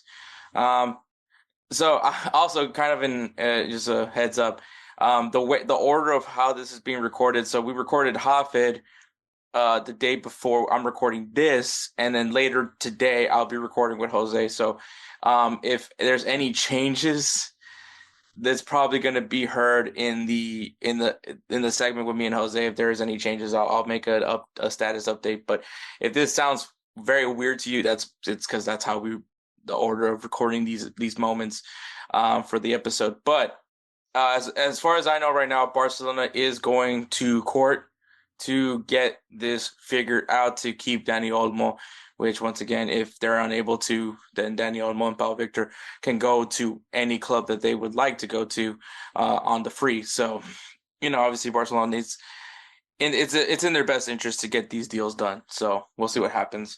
But like Hafed said, at the end of the day, Laporta does this. This is what he does. This is how he conducts business, and it's worked so far. So let's see what happens there. But all right, Liga MX, the Clausura kicks off this weekend. If you guys aren't familiar with Liga MX, hopefully you guys start trying to check them out, man. To me, it's a fun league. I know some people may have felt that Liga MX has kind of dipped in recent years. And it probably has, but it's still a league that I enjoy. I grew up watching this league because it was free to watch Liga MX games. But back then, because my family didn't have cable. Okay, so to explain that part, my family had cable at moments, but even at moments, we didn't have the channels to watch La Liga, watch the Premier League, Serie A, any of that. There'd be a one-off day where one of those matches would come on. And obviously Univision and Telemundo aren't gonna have those matches available till the Champions League final. Now, fast forward to now, you can watch Premier League matches on Telemundo. You can watch the Champions League final on Univision. So you can watch the European game, and it's just one or two matches, I believe, from the Premier League. So whatever is available on public television, like US, and also on the cable network, like USA Network. Whatever is available on that channel is the game that's going to be featured on Telemundo and Univision. Just so you guys have an idea. But for me growing up, that's how I got to watch football, was watching Univision and Telemundo. And so for me, and the league that was prominent was Liga MX. So I grew up on Liga MX. A lot of my friends growing up are Mexican, so they love Liga MX. So I ended up watching Liga MX because of that influence, and once again, the accessibility of Liga MX. So that's why I still cover Liga. I to some aspect, I try to cover Liga MX because it is a league that I grew up on. It's a league that I enjoy. I try to say that I don't have a club, but if I did have a club, technically it's Toluca, and that's because of when I was, once again, accessibility and all that. I grew up watching Jose Cardozo, Vicente Sanchez, Sinha, Paulo da Silva, Hernan Cristante. Like those were the guys that I grew up watching in Toluca, and I thought that that was a really good team.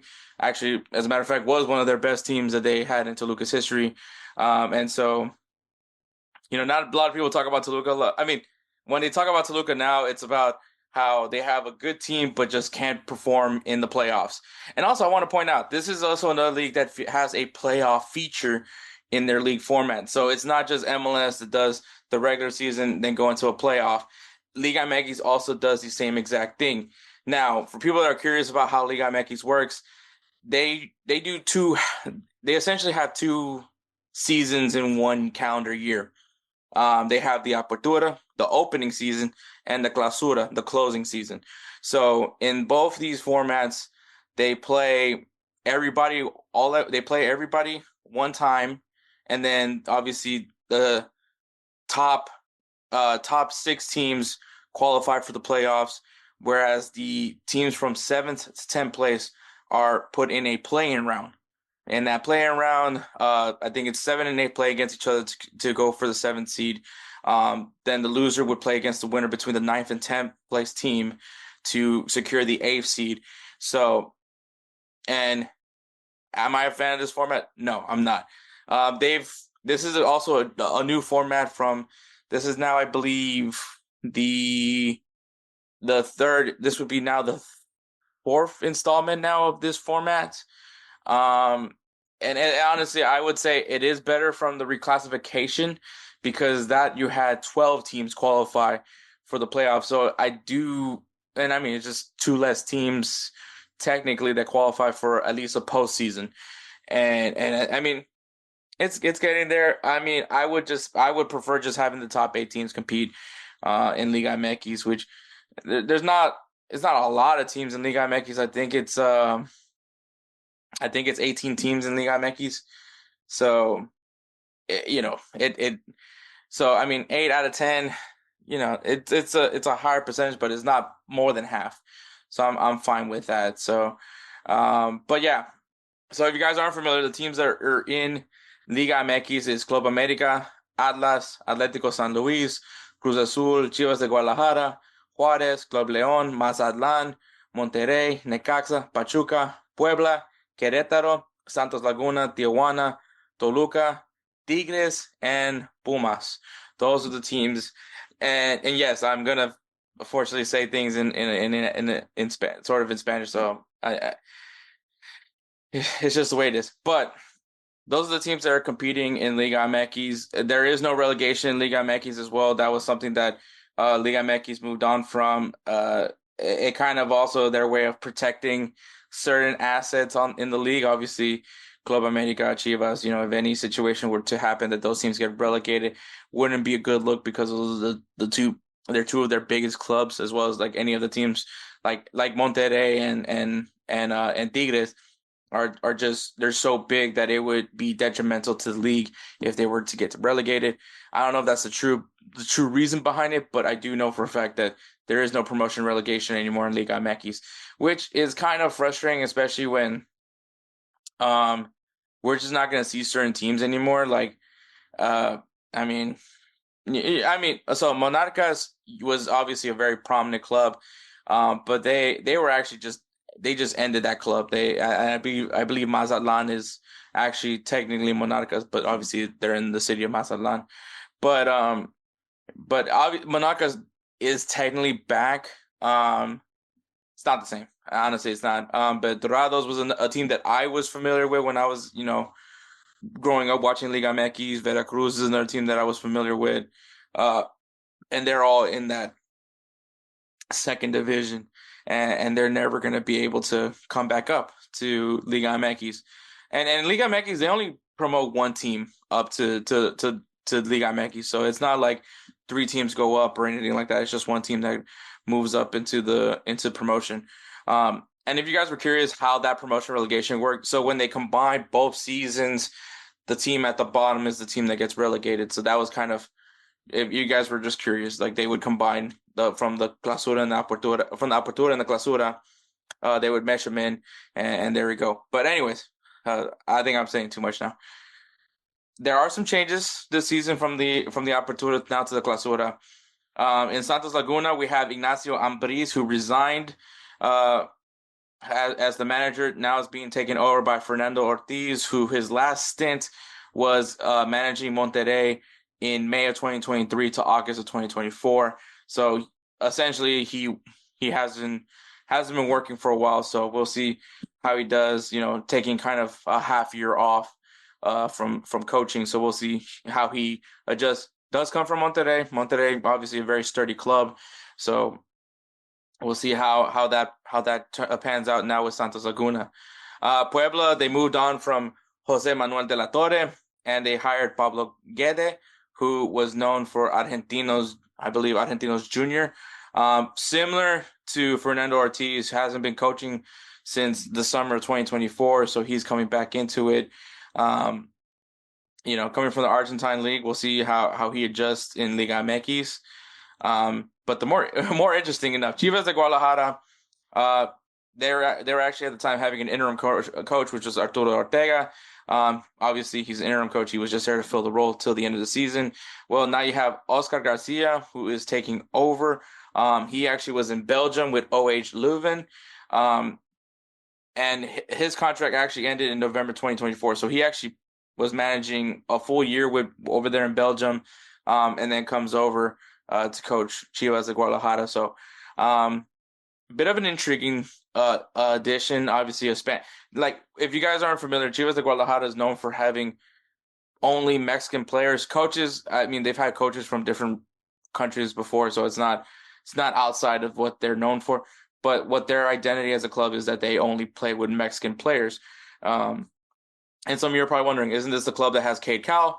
You're correct, but Cade Cowell is technically Mexican American, so he's technically under that bubble. But yeah, so we'll see what Oscar Garcia has in mind with Chivas de Guadalajara, a team that what was 9th place team, got beat by 10th place Atlas. And I mean, we'll see what happens with Chivas de Guadalajara, but obviously there's hopes that trying to get this club back to its glory years of. And once again, they're one of the biggest historical clubs in Liga MX, so obviously there's pressure in that part.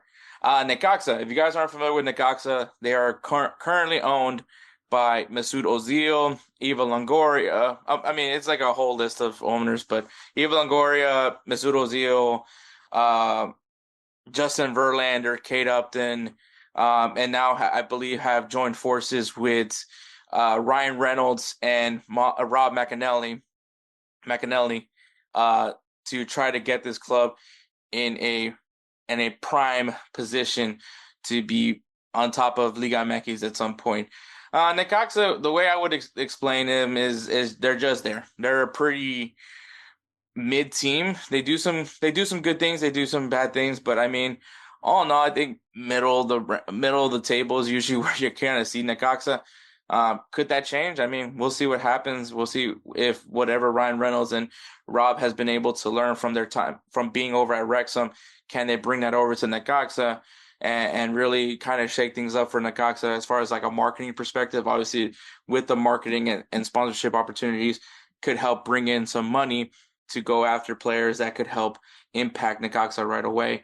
But they are moving on from Luis Padilla, who was an interim coach.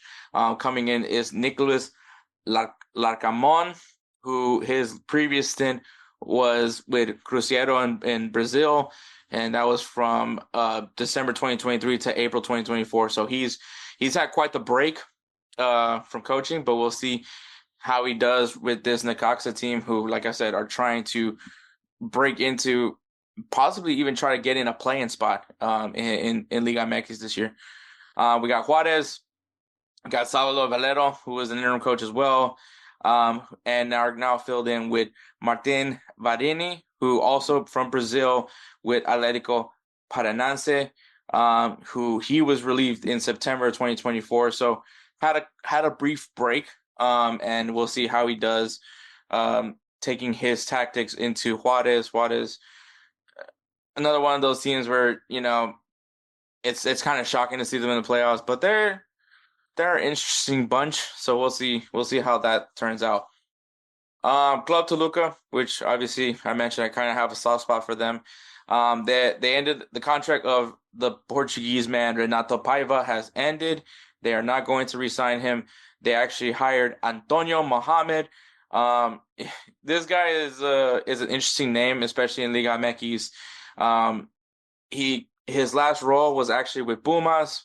Pumas obviously got eliminated by Monterrey in the playoffs, which I guess kind of where the interesting part of Antonio Mohamed, his biggest story was when he won the championship with Monterrey.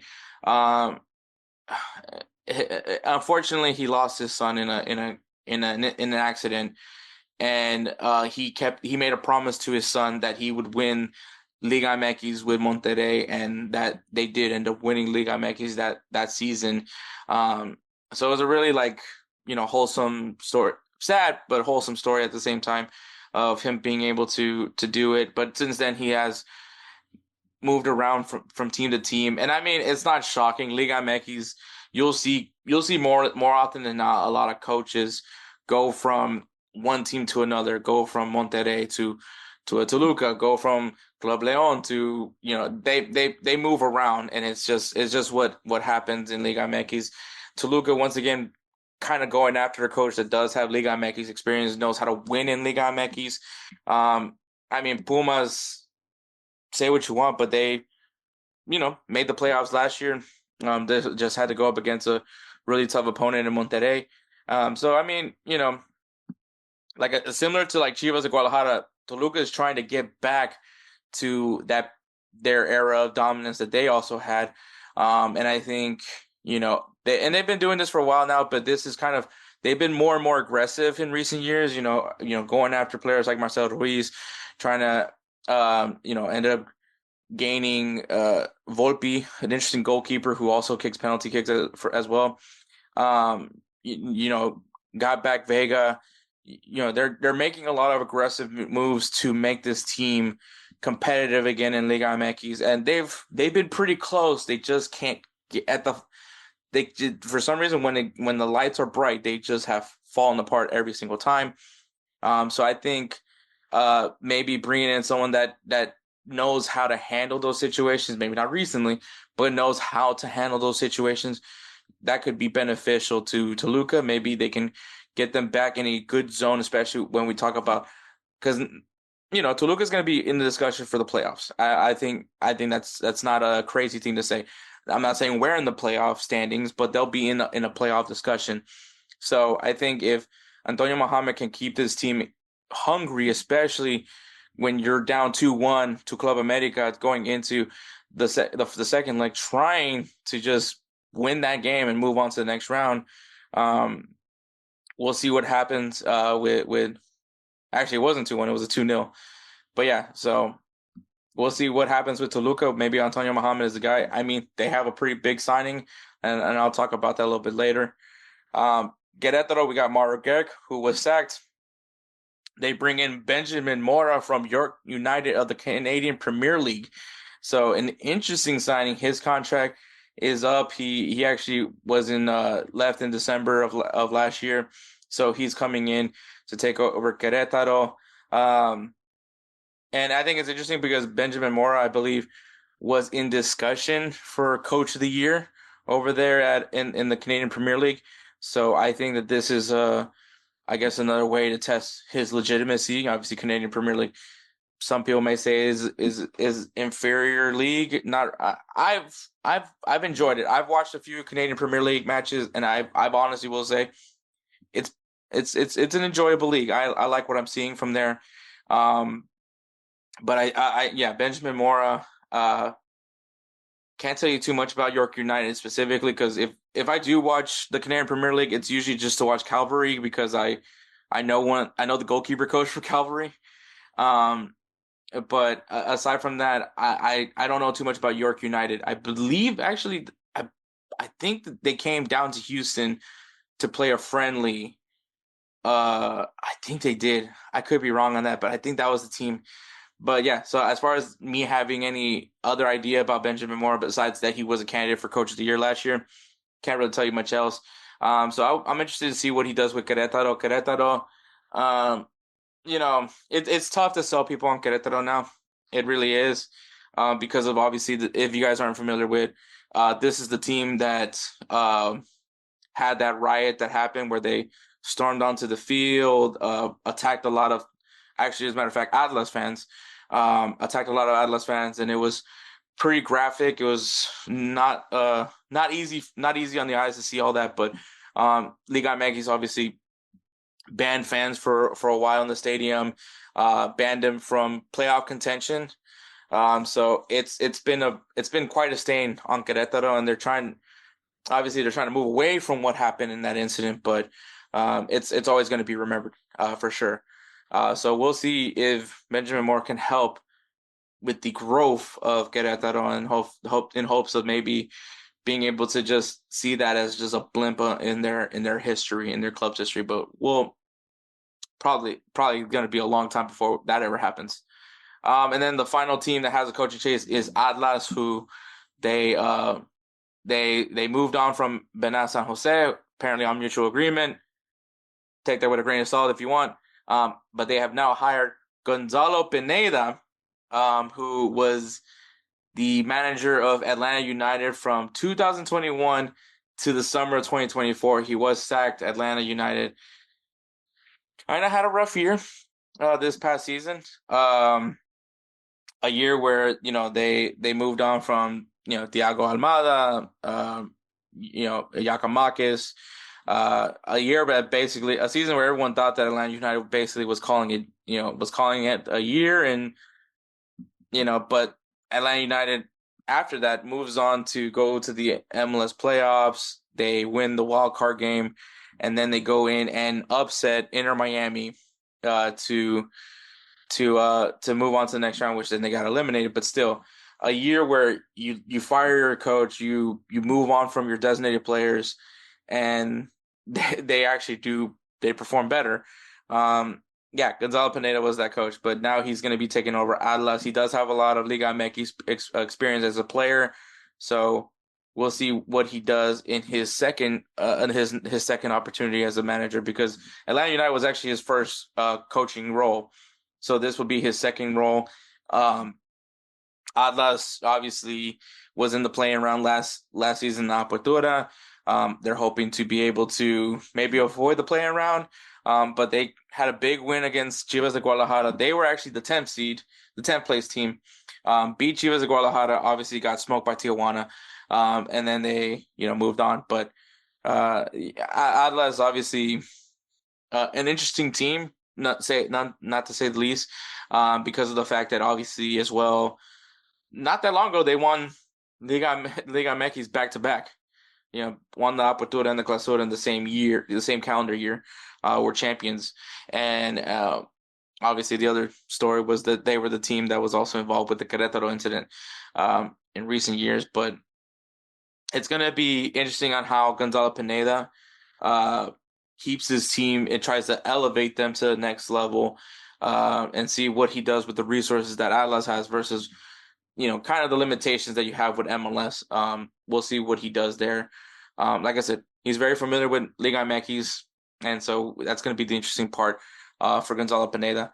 Now, the storylines, obviously, Club America 4P, right? That's going to be the question. America so far they won the Apertura and the Clausura of last season. They just won the Apertura.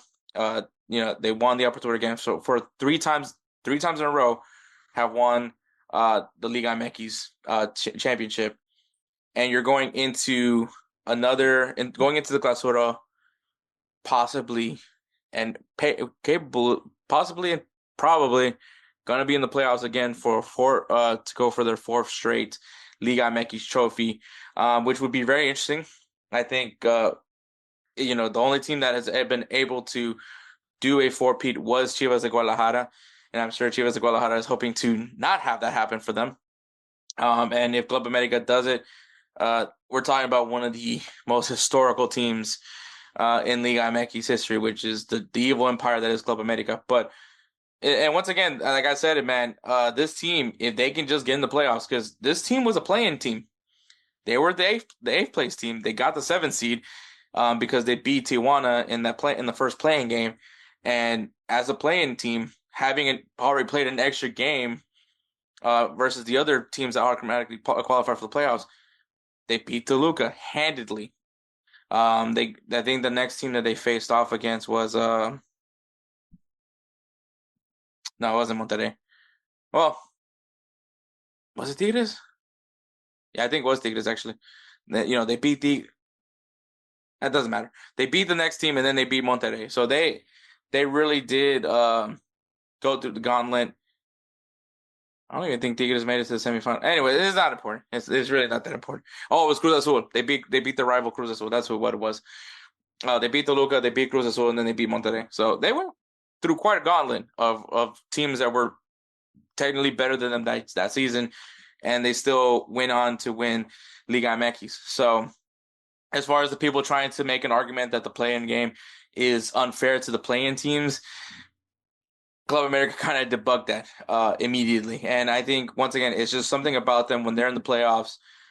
They know it's their time. It's game time now. This is their season. This is where their season kicks off, is when they're in the playoffs. So obviously they have a really good coach right now. They have had people trying to nab him from Club America. The Brazilian coach, I don't remember his name off the top of my head, but there's a lot of teams that are interested in him from what he's been able to do with Club America, and maybe that's something to follow. But I think he is still going to be the coach for Club America. So there is a mentality with this team, and I mean that's just going to be the story: is can Club America achieve the four-peat? And the other one is Hector Herrera joining Toluca. We talked about this when I was with Musa about Hector Herrera, that how unfortunate what happened with his exit with the Houston Dynamo. If you guys want to know, Houston Dynamo, his contract was up at the end of last season, but there was an option clause where if Houston Dynamo were to activate that option, then Ache would be with the Houston Dynamo for another season. There was also a clause in his contract that if Hector Herrera were to, I forgot, he had to hit a certain number. I don't know what the number exactly was, but he was supposed to hit a certain achievement, and if he were to hit that achievement, he would have been automatically had his option. And for at least for the Dynamo's perspective, it was too much money for a guy that at this point in his career, at least what everyone feels, that he's on the decline. Last season was a little bit odd just because of the fact that he was dealing with an injury. So he was gone for half of the season. Comes in, and I mean, I think as expected for someone that is coming off of an injury, to be a little bit slow, but I think still had his moments. But unfortunately, I think the worst part of it all was just the way he exited, which obviously was him getting a red card in the playoff game in the second leg. Well, not second leg, in game 2 against the Seattle Sounders, where he ended up spitting at the referee's direction and it was automatically ejected from the game with a red card. At that point, there's really nothing you could do. That's not professional, and I get all those things. But I'm not gonna, discount what he was able to do with the Houston Dynamo. I think he brought in a great mentality. I think he changed the culture. He made it a very selfless team, which was a team that was initially very selfish, a very toxic locker room. As far as from what I've been able to recall from the Houston Dynamo before he came in, he was, and I think that's something that people don't understand about Ache. He's a very team-oriented guy. Like, he cares about building a relationship with his teammates, and he very much did that with the Houston Dynamo. So that's why I'm never, and I mean, maybe I have some bias with Hector Herrera. Maybe I do, maybe I don't. Frankly, I don't care. At the end of the day, we all have our biases, and that's perfectly fine. There's nothing wrong with having a bias towards anything. But that doesn't mean you can change. It can change or anything like that. But I do think Hector Herrera was really good for the Dynamo. I think he was really beneficial to the Houston Dynamo. The only thing I'm worried about is hopefully that the Houston Dynamo continue going on with the foundation that Ache has brought into the locker room. But he is joining Toluca. I think it's a really big signing for them. I think I don't know if missing piece is the right word for this, but I think bringing in a veteran like Hector Herrera, especially a Mexican. I I don't know if legend's the right word for Hector Herrera, but I know a lot of people respect and love Hector Herrera. So for him to come into Toluca, especially with the players they have right now, I think he can immediately be impactful for the team, um, and maybe able to give them that mindset, along with having Antonio Mohamed. But with Hector Herrera coming in, being able to get them still in this competitive mindset that, hey, it's not over, let's play. And hopefully, I think the only thing that would get in between that is just his temperament. He's a very, I think that the whole Seattle series was just a whole other thing. I think that was just frustration of all things. But I don't think that we're gonna see anything like that. Knock on wood. But Hector Herrera is a player that plays with his heart on sleeve, and I think that's one of the reasons why people respect him so much is how passionate he is in the field. And I mean, it could one of those things that could happen on the field. But I think Ache would be really beneficial for Toluca. Can this guy be the guy that helps Toluca get back on track and be back on top of Liga MX? There's time to tell. But I'm really excited about this season. I can't wait for the Clausura to start. It'll be this weekend. So I can't wait. If I had to pick a favorite right now, I might just keep it with Club America. As of right now, early favorite, Club America. I don't think anybody's like doubting America at this point. It's just hard to not have. It's just hard to have doubts in Club America. I don't think they've lost anybody that's monumental for them. Their team is still pretty sturdy.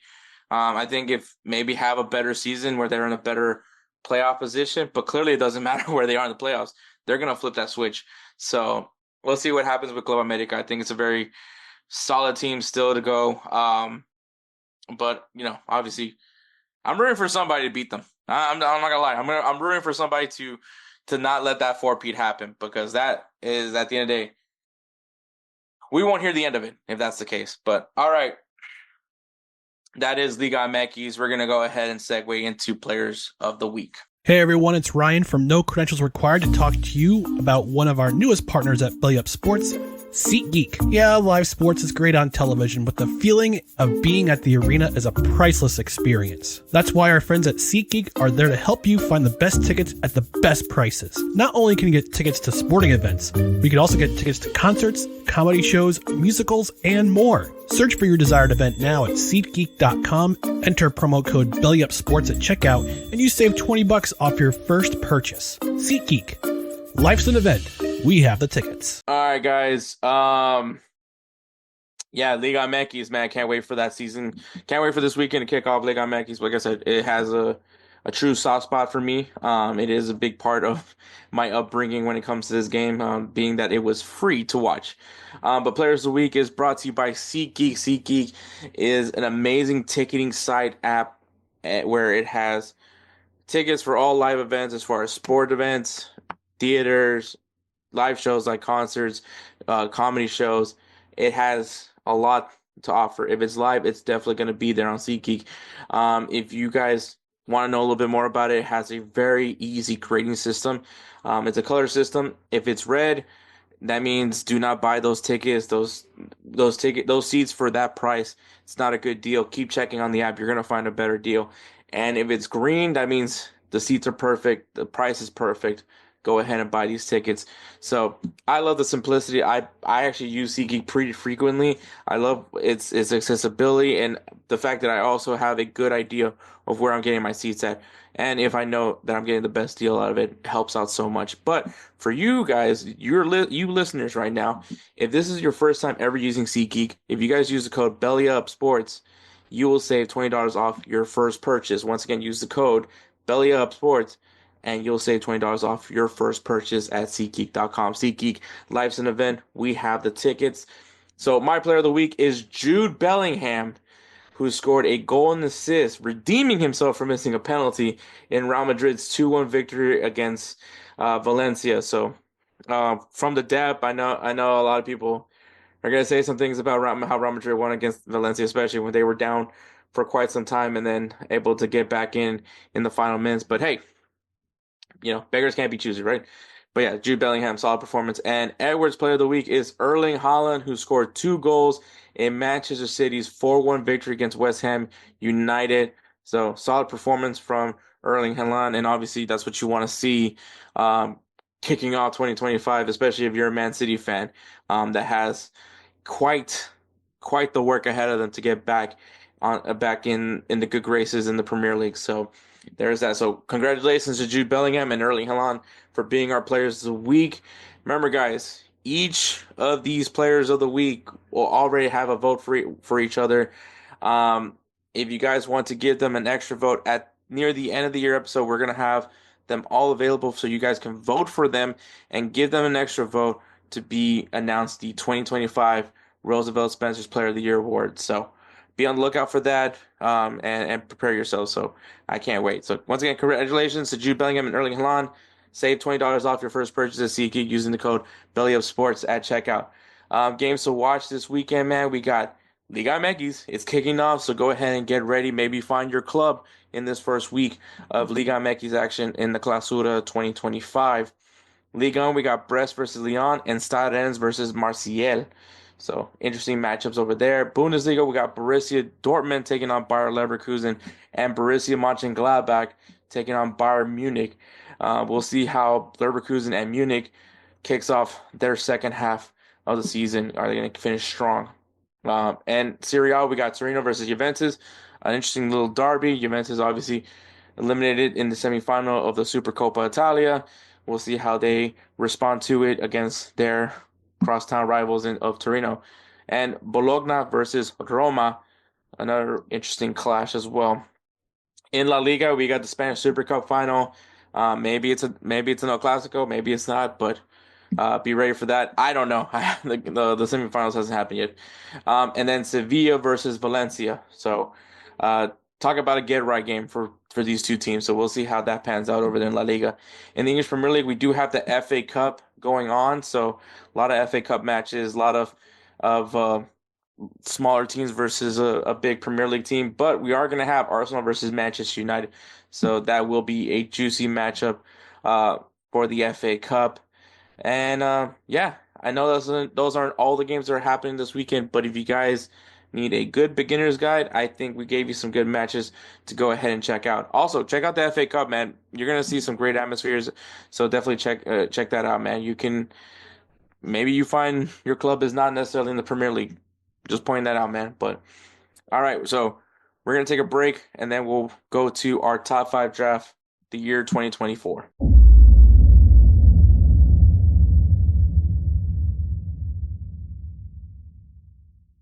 All right, guys. You know what? We're finally going to bring back the closing segments. I'm going to try my best to really get more back into this thing because, let's be honest, I sucked. But new year, right? It's 2025 now. Actually, we're recording this not on 2025, but by the time you'll hear this, it is 2025. It's also the 200th episode of Insert Name MC, so we're kicking off 2025 in style. But yeah, so top 5 draft, and obviously we have to do this because 2024 is concluded, and that is we're going to draft the things that happened in the year 2024. 2024 was very eventful this year. I'm sure there's a lot of things that we could be drafting in this one. But obviously joining me is the super sub, Kelcey Coin of High Low Sports. What's up? Glad to be back again. And returning for his 3rd draft, he knocked it out of the park with the drinks. I think people personalities, which both of them were also in that one. I think I don't know who won. I feel like I won, but I could probably be biased. I don't know. I feel like Hector religion. always thinks he wins. I took religion. You guys all admitted I had some good picks on that one. But anyways, we do have Jared from the Corner Booth Pod. What's going on? So always my 2 favorite people from BellyUpSports. I always like to have these guys on, and obviously Jared's a little bit trickier because he does not like the football. No. Let's correct this for the 15th damn time. I enjoy the game of football, or as most normal people call it, soccer. But I'm a big fan once every 4 years and for international play. I do appreciate the Premier League and the Champions League and Bundesliga and all that stuff. I don't have enough time to follow it. But that's the truth. I appreciate it. Fair enough. You're lucky I didn't find the boo in time for on my audio board. Otherwise, you're hearing a chorus of boos. Freaking petty. 100%. Him and that sound bar, bro. Hey, you got to does liven it it on up my somehow. show too, which makes it even worse. You got to shut up somehow. But yes, so here is the draft order. We're gonna kick things off with Jared, followed by me, and then Kelcey gets the last pick. But obviously, it is a snake order draft, so that means Kelcey gets 2 back-to-back picks. Yes. And I will play spoiler in case I ruin some people's picks. But Jared, you do have the first pick, so let's hear what the number 1 pick is. All right. Go starting off with a viral meme. This girl's probably going to jail in 2025. That's why her thinks that hawk to spit on that thing. Haley Welch, the viral sensation from making a joke on the street to a random vlogger, who she then tried to sue, I believe, or something along that line. Then got in with Better, Jake Paul's media company, and then released a meme coin, which they tried to stock dump or whatever the hell the term is for it. And now she's probably going to jail. So yeah, that was my number 1 pick. To me, it's insane that this girl, the Hawk Tuah girl, Haley Welch, I don't know why we keep calling her the Hawk Tuah girl, even though that's literally what she got famous off of. But this is like her moment was essentially what multiple people try to go for, right? In these, because the guys that have these YouTube channels where they go out to the streets, everybody's drunk, and they just want to catch somebody say something outrageous. And this girl talked about blowjobs, or at least how to perform a blowjob. And Luck 2000. And all of a sudden, she became an overnight celebrity. Which I don't think we could be using celebrity anymore. I think we're too loose with that word. I think we're beyond celebrity with her now at this point. It's kind of a plague at this point. Yeah, this today, as of today, yes, beyond celebrity. But originally, I agree, not a celebrity. I mean, she's up there with the Fire Fist kid. I think at this point, it's terrifying. Which I mean, if you want to think about it, I mean, they did steal money from people. So I mean, yeah, maybe she sees Mike the Situation in jail too. So those two were in the same prison, by the way. The Fire Fest guy and Mike the Situation. Yeah, that I forgot about that. Absolutely wild to me. Also, it was a white collar prison. It wasn't like it's not prison. It's not prison. That's a luxury resort. It's a Christian day camp. Like it's almost like better prison was freaking Pablo Escobar's prison.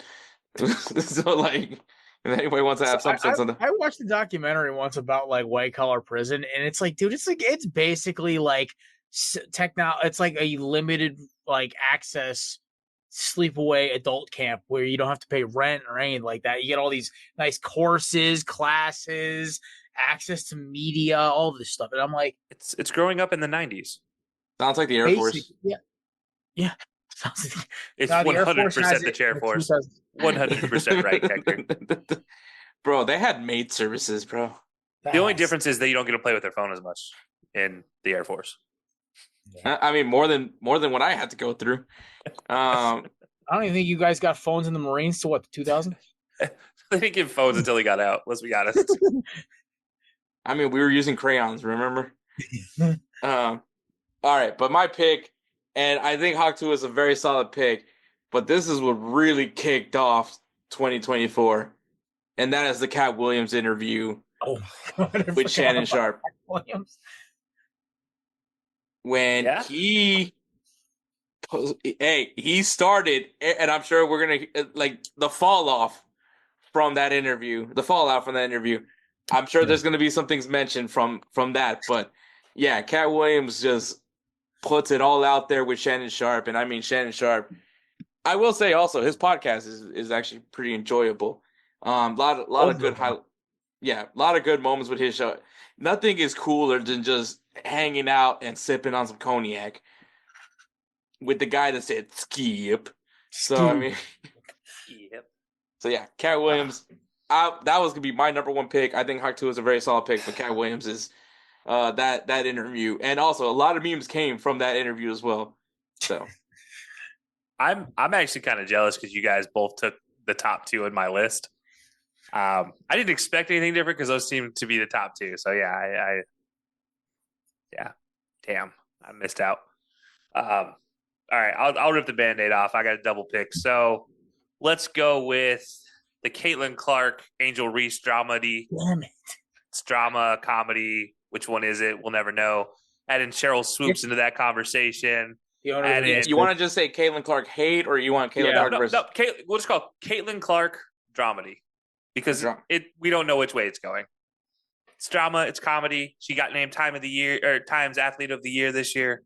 So yeah, we I don't know anymore what to expect of it. But she's a great athlete. She's done a lot for women's sports, but she's not the only one. There's no doubt about that. But at the same time, she is the highlight reel of the WNBA. You got to give her that respect. She also is kind of the central pulling force behind why. I mean, there's a reason they picked her.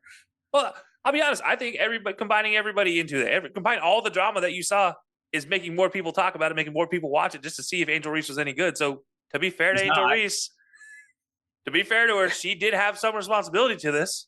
But yeah, she led the league in rebounds to herself. Off of her own misses. second chance rebounds off her own misses. Yeah, absolutely. Bro, that looked like me when I was playing horse and I kept pretending like the rebound was intentional. Yeah. And then one more. Hold on, still haven't touched the ground, guys. Yeah. That's exactly what I felt.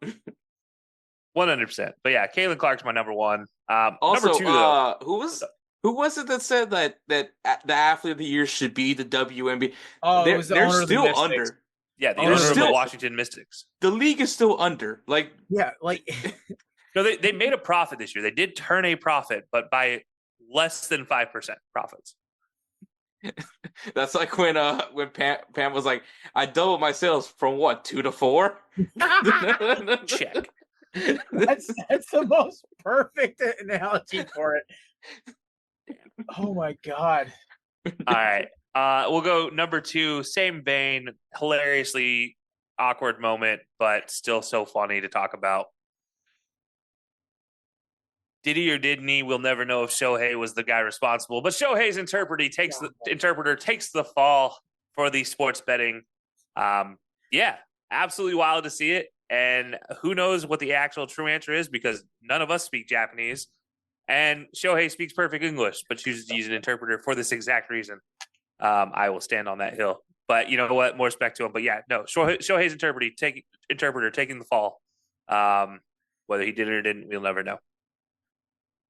All right. It was hilarious. I'm not gonna lie. When there's certain things where you just like, we can't be all judging things off a stereotype. And if you guys don't know that there's a stereotype for Asians that they do love to gamble, and I was like, it can't be all true. And this came out. And I was like, oh God. Also, fun fact: one of the people that my mom cleans for.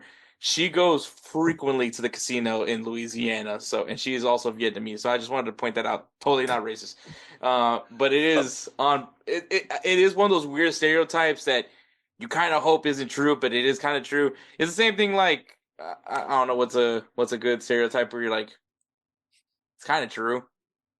Hector, I think you're the only one in this conversation that can say a stereotype. Yeah, I know. Me and Kelcey are kind of up a creek. I love that I do get away with this. We can make jokes for other types of nationalities of white people if you want to make those jokes. I got one.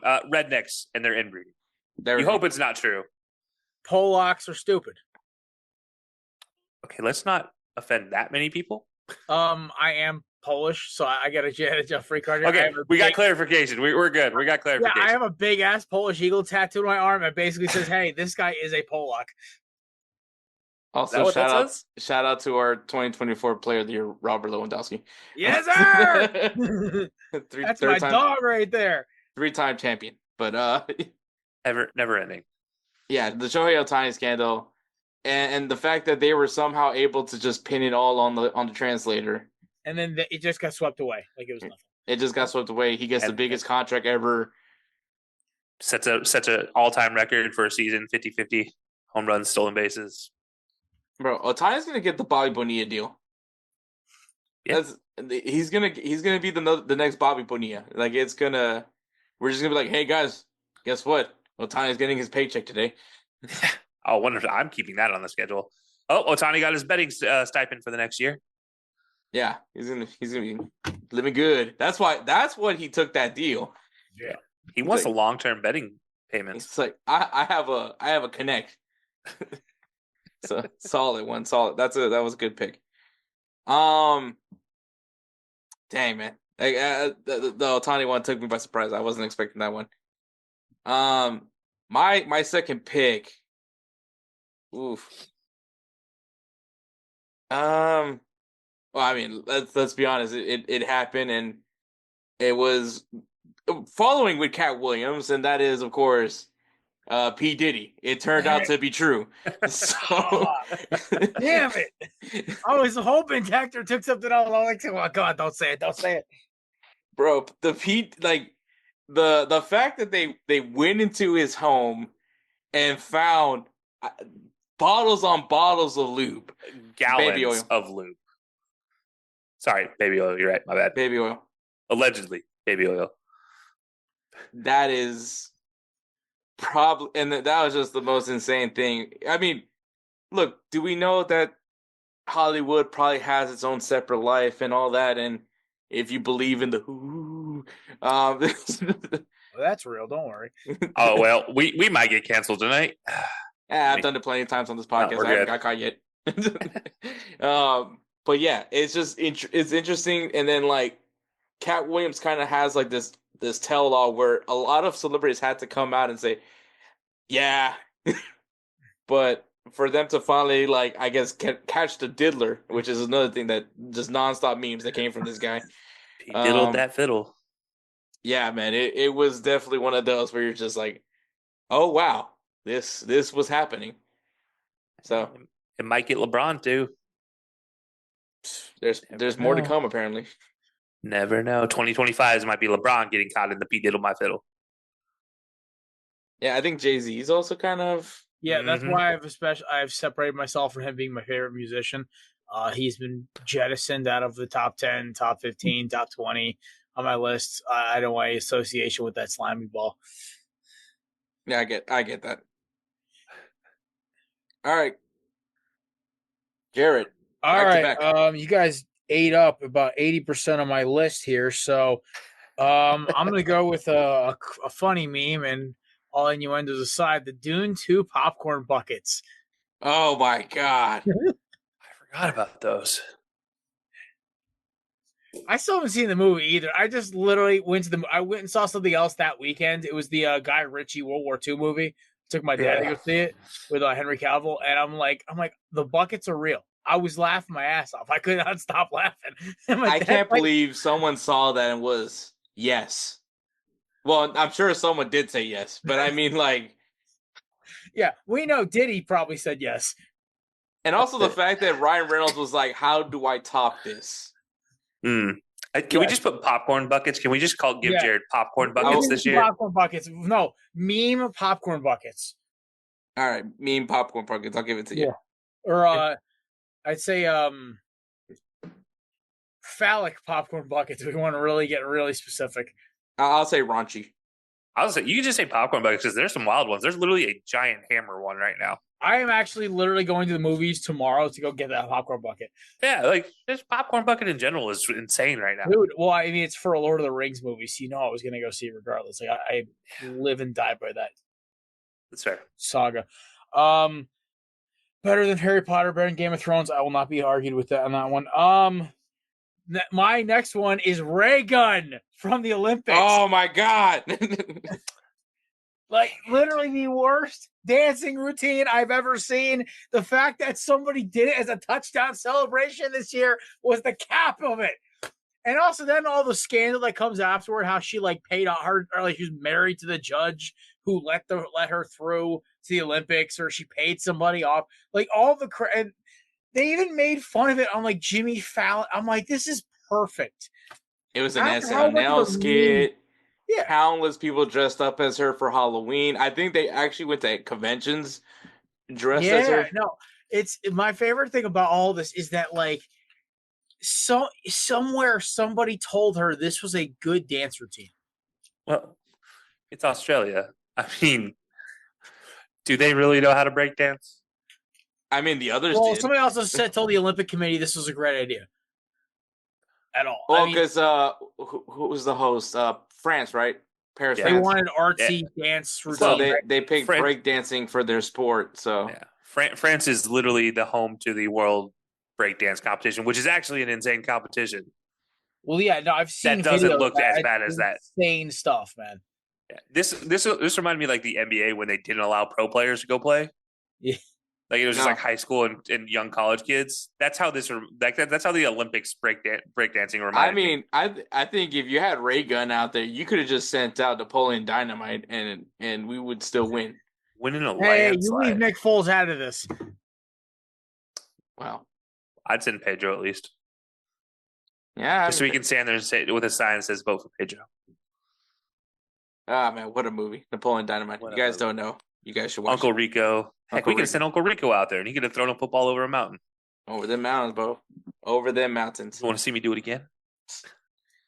All right. All right. I'm gonna pick something that was very disappointing, but I watched it. Yes, I admit I've watched it. I said it plain. I actually said it in the podcast too. Madam Web. That movie happened. I watched it. I am ashamed to admit it. Yes, I watched it because Sydney Sweeney was in it. Don't shame me for that one. No shame, sir. No shame. Yes, the movie was very terrible. It was very comical. Not on purpose. And yeah, it was one of those where let's forget this ever happened, but this did happen, and a lot of the actresses that were in this movie unfortunately want to forget that happened. So I just don't want to forget about the actors that were in the movie. Sorry. I'll take myself to jail. but yeah, Madam Web was up there, and like I was laughing a lot in the theater, and I wasn't the only one that was laughing in that theater. That movie is why I don't go to the movie theaters to watch movies right now. Yeah. Like it's going to have to take an impressive movie to get me back in the theater. Also, the worst thing that sucked, what sucked even more, I mean, the movie sucked in general, but they never got their powers. So, like, you watch this movie like, I wonder when they get their spider powers. They never get it. They never get it at all. So, that was also... And they promote the movie with them in these spider suits. So you're like, oh, man, this is going to be interesting how they get their powers. And they never get their powers in the movie. So, never once do you see them in a suit unless it's a flashback. So yeah, that's fair. That's a good one though. I despise that movie with the passion. But you know what else I don't despise is College Football 25. That's my pick. College Football 25 after 10 long excruciating years is back. Made me happy.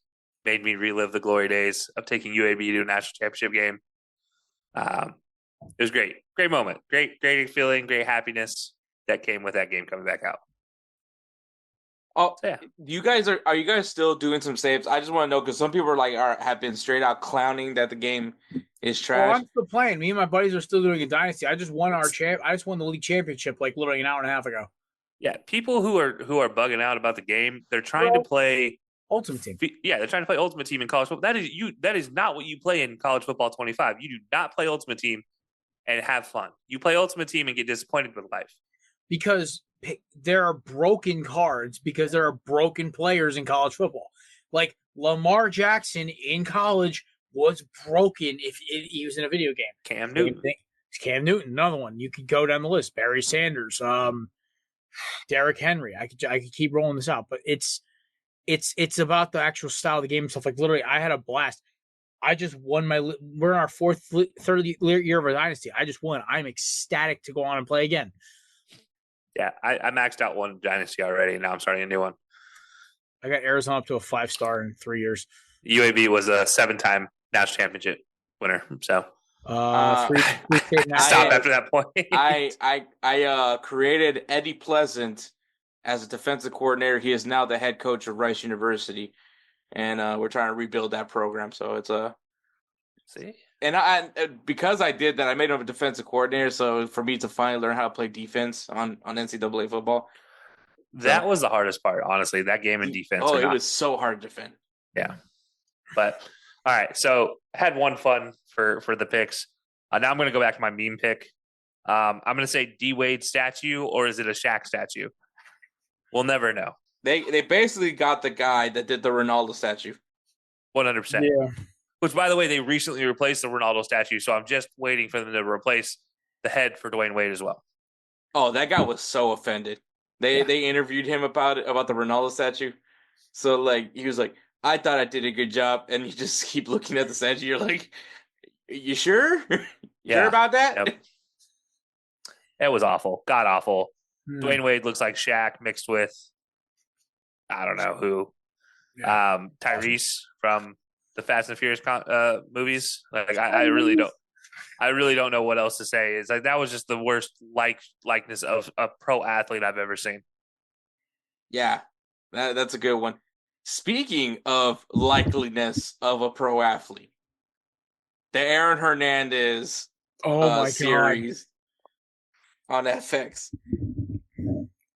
I've Also, forgot probably about that. the worst case of worst showing of athleticism as well. The Tim Aaron Tebow. Hernandez sprint. What about Tim Tebow's throwing motion? It's worse than his actual throwing motion. I like how they just said, "Hey, just be a straight up frat boy for Gronk." Fun fact: that guy actually, him and Gronk actually know each other. They're friends.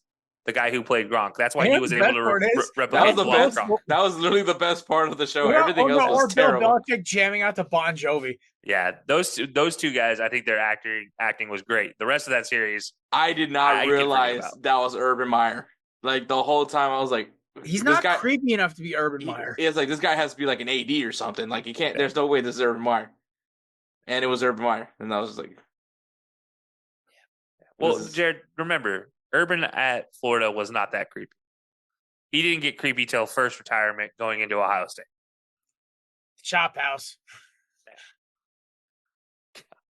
But yeah, that show, I still need to finish it, but I don't know if I want to either though. That's like where I'm at. So I'm not finishing it. all right, Jared, your All two right. picks. All right. That's 2 picks. I don't know if you guys remember this, but the celebrity unfollow trend that started with that one girl who used to date Matt Khalil, let him eat cake. That meme from like it was the Met Gala, where like the girl said let him eat cake, and it like it was in the middle of the economy tanking, and there was like a mass unfollowing spree on TikTok or whatever. I don't know if you guys remember that one, but if you guys don't, I have a backup. It was the I remember the let him eat cake because it's a nod to the French Revolution. I know it's a nod to Marie Antoinette. Yep. But that one didn't take as well, so I'm gonna go with my backup for that one because I have 2 good ones for my last 2. So I'm gonna go with demure. That word needs to die. God. Die with 2024. God, have I heard there was one guy at my work, at my old job, who said demure, and I almost chucked a stapler at him. Huh. I do think demure was probably the worst phrase I had to hear from my niece. So classy, so demure. Yeah. Ugh. All right, and then my last one is because I'm not doing the let me cake. That one kind of flunked. Flag planting. Oh, Why do we have to go with flag planting of all things? Well, Are you offended I by love it. You don't Okay. like it? No. No. I'm trying to crap on the anti-flag planting laws that the weenies in your state, Kelcey, are trying to pass. Oh, trust me. If you need a breakdown on that, DJ and I talked about that. Oh, I know. I Juniors in started that part of the Columbus. podcast, but I had to get out of my truck. So yeah, we went off on the Weenie Hut Oh, Juniors I down know. there in Well, Columbus. so here's the thing: is I want the whole softness to die. You don't want them to plant your flag or throw the U down or horns down. Win. That's the thing. Win. You don't like it, don't lose. It's that I'm sick of that stuff. it goes back to Cam Newton, right? You know, the whole like, if you don't want to see me dance, then stop me from scoring touchdowns. Yeah, exactly. And so my thing was like we were talking about it. It's like, oh well, they're not going to see that. Well, y'all got your butt kicked up and down the field. Like Ohio State's all mad, and then some random Ohio State cop pepper sprays a bunch of players because Ohio State sucks. He's a baby. Yeah. So I want anti-flag planting laws, and the whole flag planting saltiness gone with 2024. Yeah. Bring more flag planting back, Please. Yeah, I hope that next year Miami walks into Tallahassee because they will be able to stomp them. Tennessee needs to beat the smack out of Ohio I State. hope Obviously, so. this is coming out after that, so hopefully I didn't just jinx it. But if they did, then I hope they plant a flag and take the That was my field goal upset pick post for to this the week, river. so I really hope they pull it off. Yeah, I need to see the field goal post in that river in Columbus. Oh, I do too.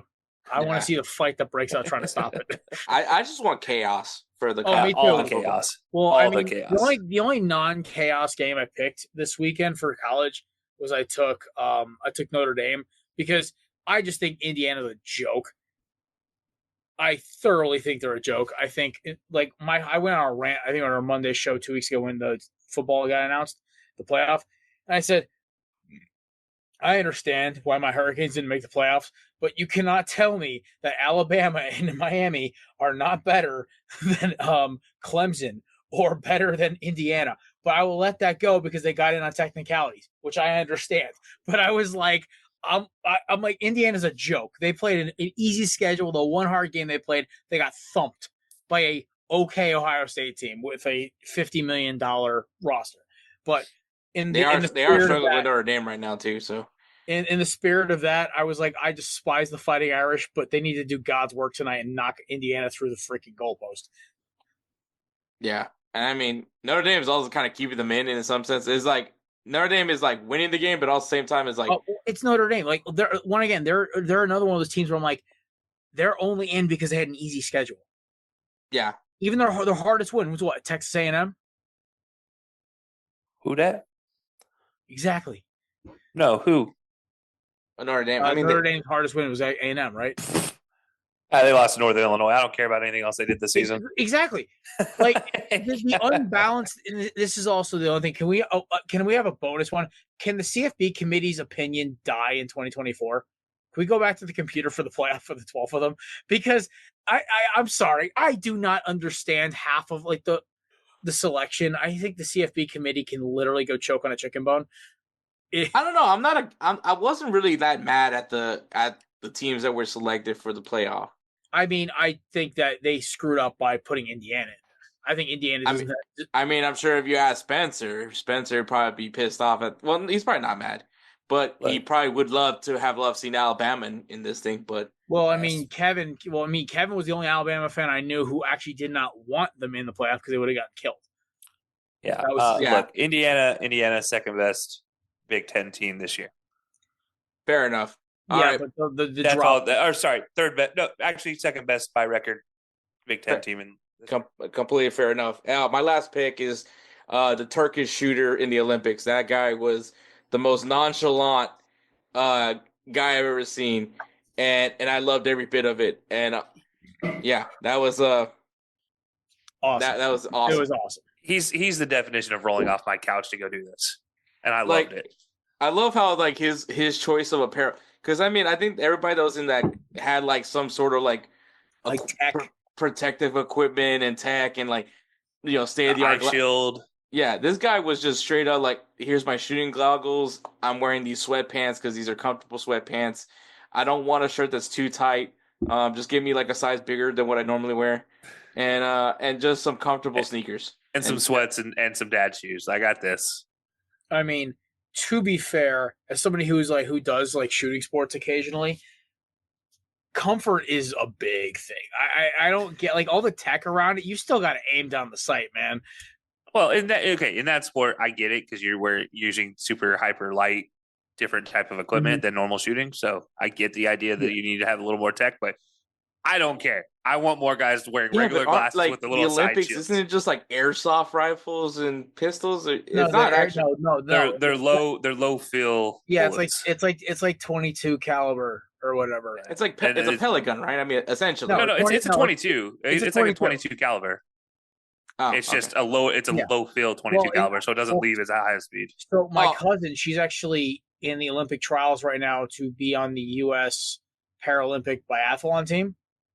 So they have to use air rifles, which is sick. Because I fired one of those. They're insane. Because it's literally like a miniature mini ball fired out of an air gun. It's crazy. But because I know she's up in I think Montana training for the Olympic trials right now. So That's where they have them. It's crazy that we're not that far away from the next Olympics. Now that I think about it.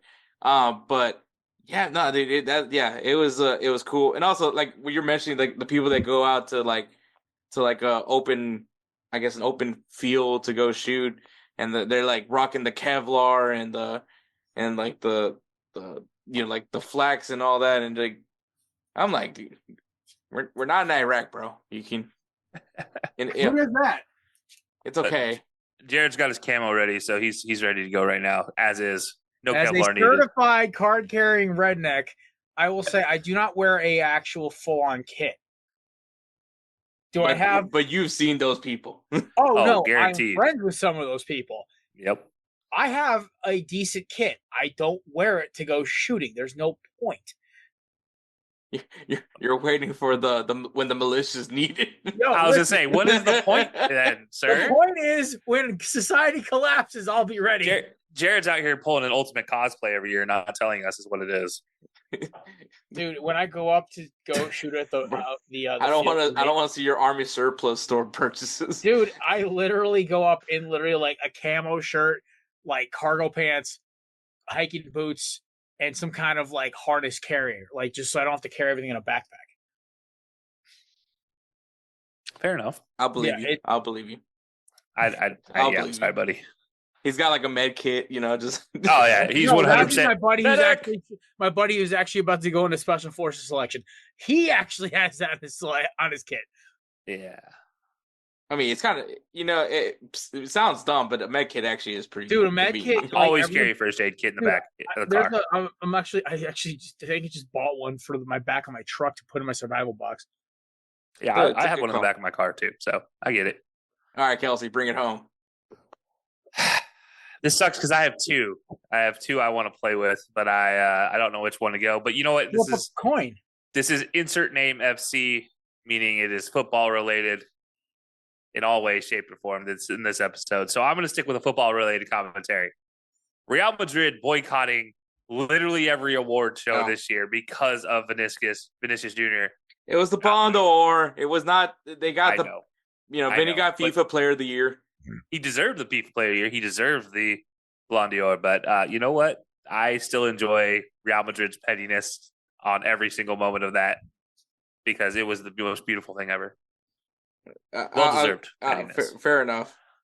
I was going to go. The total eclipse of the sun was the other option.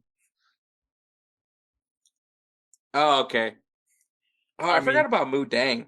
Yeah, Mu Dang was a thing. Also, Pesto the Penguin. Oh yeah, Pesto the Penguin. Yeah, there was a lot of memes. Yeah. Memes had a high rate this year. Yeah, there was a lot of memeable content. I mean, listen, our soon to be former vice president was the queen of memes this year. I swear. My favorite is her ever changing accents, but that is still my favorite joke of all time. No, listen, she's I have no politician. I'm not playing sides of the aisle here. The fact of the matter is, 4 different appearances, 4 different accents. I thought it was hilarious. I have 4 different accents for different appearances. Oh, I'm not judging it. It's the fact that they were all on camera. It was funny to me. Mine are all on camera too. Mine only switches from like full on. We have levels of popularity is the difference here, and there's millions in that level. I'm just saying it was definitely funny. But what I'm saying, also, the death of sneaker reselling is a bonus one. God, thank God. 10 out of 10 needed to happen. I hate resellers so much. I think one thing from this year that I also found a lot of enjoyment was just the younger crowd like discovering movies or references from TikTok memes. Like my niece kept playing the song from 8 Crazy Nights. Oh my God. The Adam Sandler Hanukkah movie. And yeah, and so like the only reason why I found out was she was watching TikToks, and I hear the bum bum beady beady bum bum, and I'm just like I started going like, and I started singing along with the song, and she's like, "Wait, you know this?" I was like, "Yeah, it's 8 Crazy Nights. It's an Adam Sandler movie. It was like a cartoon Hanukkah movie," and she's like, "And full length soundtrack, by the way, CD soundtrack, full musical. And so I showed her the actual clip from it, and she was so confused as to why was there a cop and a shirtless Asian guy. Um, No, a shirtless 3'5" Asian guy. Doing I believe that's like a common Jewish Hebrew dance. Yeah. It's a Hebrew dance, yeah. Yeah. So, she was just like, I have more questions now than I ever had before, and I was like, I would say watch the movie, but I don't think the movie's really gonna answer anything. So the number of songs this year that people found that are like 90s, late 90s, early 2000s that are now TikTok memes, dude, is insane. And then my favorite trend with that is like the millennials showing the real dances. So like the hip dip song. Yep. Millennial the crank that Soldier Boy dance. Yeah, the dances that we did as in high school and stuff for those middle school versus what they do now. And I'm like, I was never coordinated to do what they do now. I barely did what we did in high school. Bro, they can't even do the what was it, the wobble? Yeah. They don't even do the wobble right. So. I watched some girl on TikTok try to do the wobbles on my 40 page. I'm like, I know this song. I danced this song in high school. Me and one of my buddies did it as a touchdown celebration after a scoop and score. It was a fat guy touchdown celebration because it was easy to learn. I hate that this song came out for you guys when you were in high school, and that song came out when I was an adult. I was in middle school when that came. No, I was older than I was older than Jared. Yeah, I'm the youngest. Wobble came out when I was in college. Yeah, Wobble came out my freshman or sophomore year of high school. Hector, you and I are almost the same age, so it's like I was literally in the military, and the Wobble came out. And I was like, "Oh, this is cool." Dude, I was in my 20s. I remember the Cat Daddy. I was in 20s. Oh, the Cat Daddy, that's a good one. Yeah. No, my favorite was the favorite song. I kept hearing a trend when they did "My Own Worst Enemy" by Lit. I'm like, oh my god, my favorite pop punk anthem from the 2000s. I will belt that. So they put that on the bar, and all of my friends who are a little younger than me, who are like, they're older Gen Zers, be like, what is this song? Then there's just my drunk ass screaming the lyrics at the top of my lungs. Hey man, kids these days will never understand that Scotty didn't know. No, the last trend I think. And that Matt Damon sang that song. The last trend I think this. I feel like I can never make people understand that Matt Damon was in a cameo of a coming of age college movie. I stumbled upon Eurotrip when I was like 10 years old, going through MTV, going channel surfing when I was home alone. I stumbled on Eurotrip in high school. Was it high school years that it came out? Something like that. Well, it was 2004, right? So end of middle school. I was fifth grade. I was in fifth grade when I found it on MTV. It was the year after 2011. 2005. I found it. That's going into high school. And Fiona was Lois Lane in Smallville. Yep. Yeah. Oh wait, not Lois Lane. It was Lana Lang. Lana Lane. And that movie made me want to try to hitchhike my way on a plane by delivering a package to Europe. They didn't do that. Wait. Yeah, that's how the one guy gets from the U.S. to Europe is he delivers a package. I think I need. Right. This is my sign to go watch Eurotrip. Yeah, I'm gonna probably go watch Die Hard tonight because it's a Christmas tradition. I gotta always watch it. I have 3 more movies left in my Christmas checklist. I have Lord of the Rings, and Lord of the Rings to go watch. Oh, see, no, I wait until after Christmas for those because usually I'm not working on those days. So and then Harry Potter when the Christmas scene comes up. Oh no, right? I watch Lord of the Rings after Christmas, but by the way, they leave Rivendell on Christmas Day. That's actually in the book. Nerd. All right, I'm literally getting a Lord of the Rings tattoo literally down my forearm right here. Oh, that's cool. But one other trend, I just want to say one positive trend: the rise of country music being mainstream. I like it. Country pop? Beyonce? You love the Beyonce album? No, not that. But I like the popularity rise. Teddy Swims, Jelly Roll. Post Malone. I do. Yes, I love Jelly. I'm a. So you love the alternate. Okay, wait. You can't hate Jelly Roll. You can't. Nobody hates Jelly Roll. Nobody hates Jelly Roll. Even Teddy Swims just did a song with Luke Bryan and Quavo. It's actually not bad. Yeah, but it's all country. It's not real No, country. listen, the rise of alt country, also like the You folk like country. Shabuzi? I actually don't mind Shabuzi. I Like that song he did with Big X. I heard it. I was like, wait, this is Chingy. Oh no, That Chingy, song not he did Chingy. with That was pretty close though. The song he did with Big X the Plug was really good too. Yeah. No, Big X the Plug is a good one. Yeah, no, I actually from that I did enjoy the outrage that Beyonce didn't win a CMA, and I'm like, it's not country. She album. ripped off the Franklin theme song, and then she did some lyrics over it. Hey, it's Franklin. I never put two and two together. I hate the whole Beyonce country thing so much. Like I had to explain this to my buddy, because his girl is like a big Beyonce fan, and I picked him up, and we were driving in my truck, and she was sitting in the back, and I'm blasting whiskey. Everyone knows I'm a big Whiskey Myers guy. I am blasting it at the top of my lungs. They're Houston, Texas boys, just like you, Hector. I think I had like Frogman or something on. She goes, I heard this on Yellowstone. I'm like, yes. That is how they went viral. Honestly, I felt the same way with Treaty Oak Revival. That's actually current right now. Oh my god, yeah. My current addiction right now. Turnpike Troubadours just was on the season finale, and I've seen them in concert like 3 times. And my heart hurts hearing that people are learning these first time from TV. Well, listen, yeah. Treaty Oak Revival was on Land, man. I don't know if you guys watch Land, man. Yeah. Well, it hurts my heart though.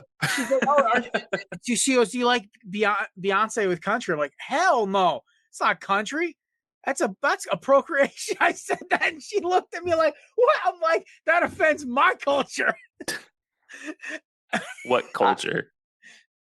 He's like, I can't see your culture right now. It's covered up in camo.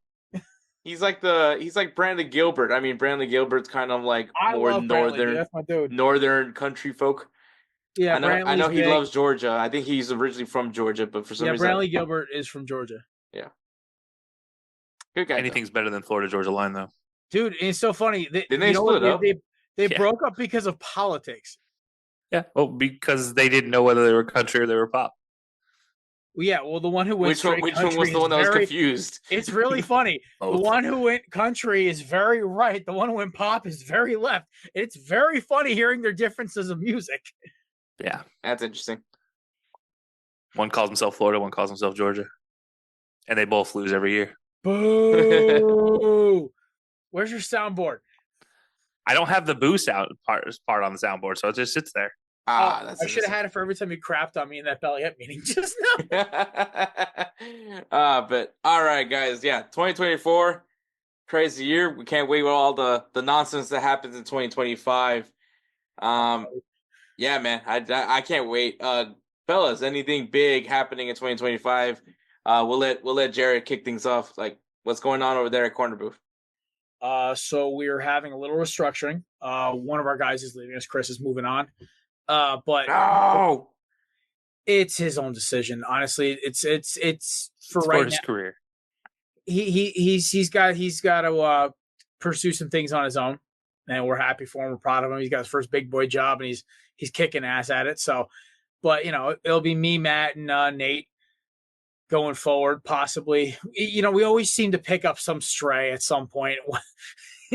That's how it always goes. It went from Grayson to Mason to Chris to Nate. We always pick up some stray, and they just kind of replace the last one for the 4th spot. But we're really it's gonna be a lot of fun stuff. We're gonna do a lot more interviews. We're doing a lot more guest reach outs, a lot more structured show, which actually is working better for us, not rambling as much. But yeah, Monday and Tuesday live shows are gonna be fun. We might even add a new show for just like a Friday or like a Saturday, me and Nate or me and Matt BSing for like half hour and getting offline. So it should be fun.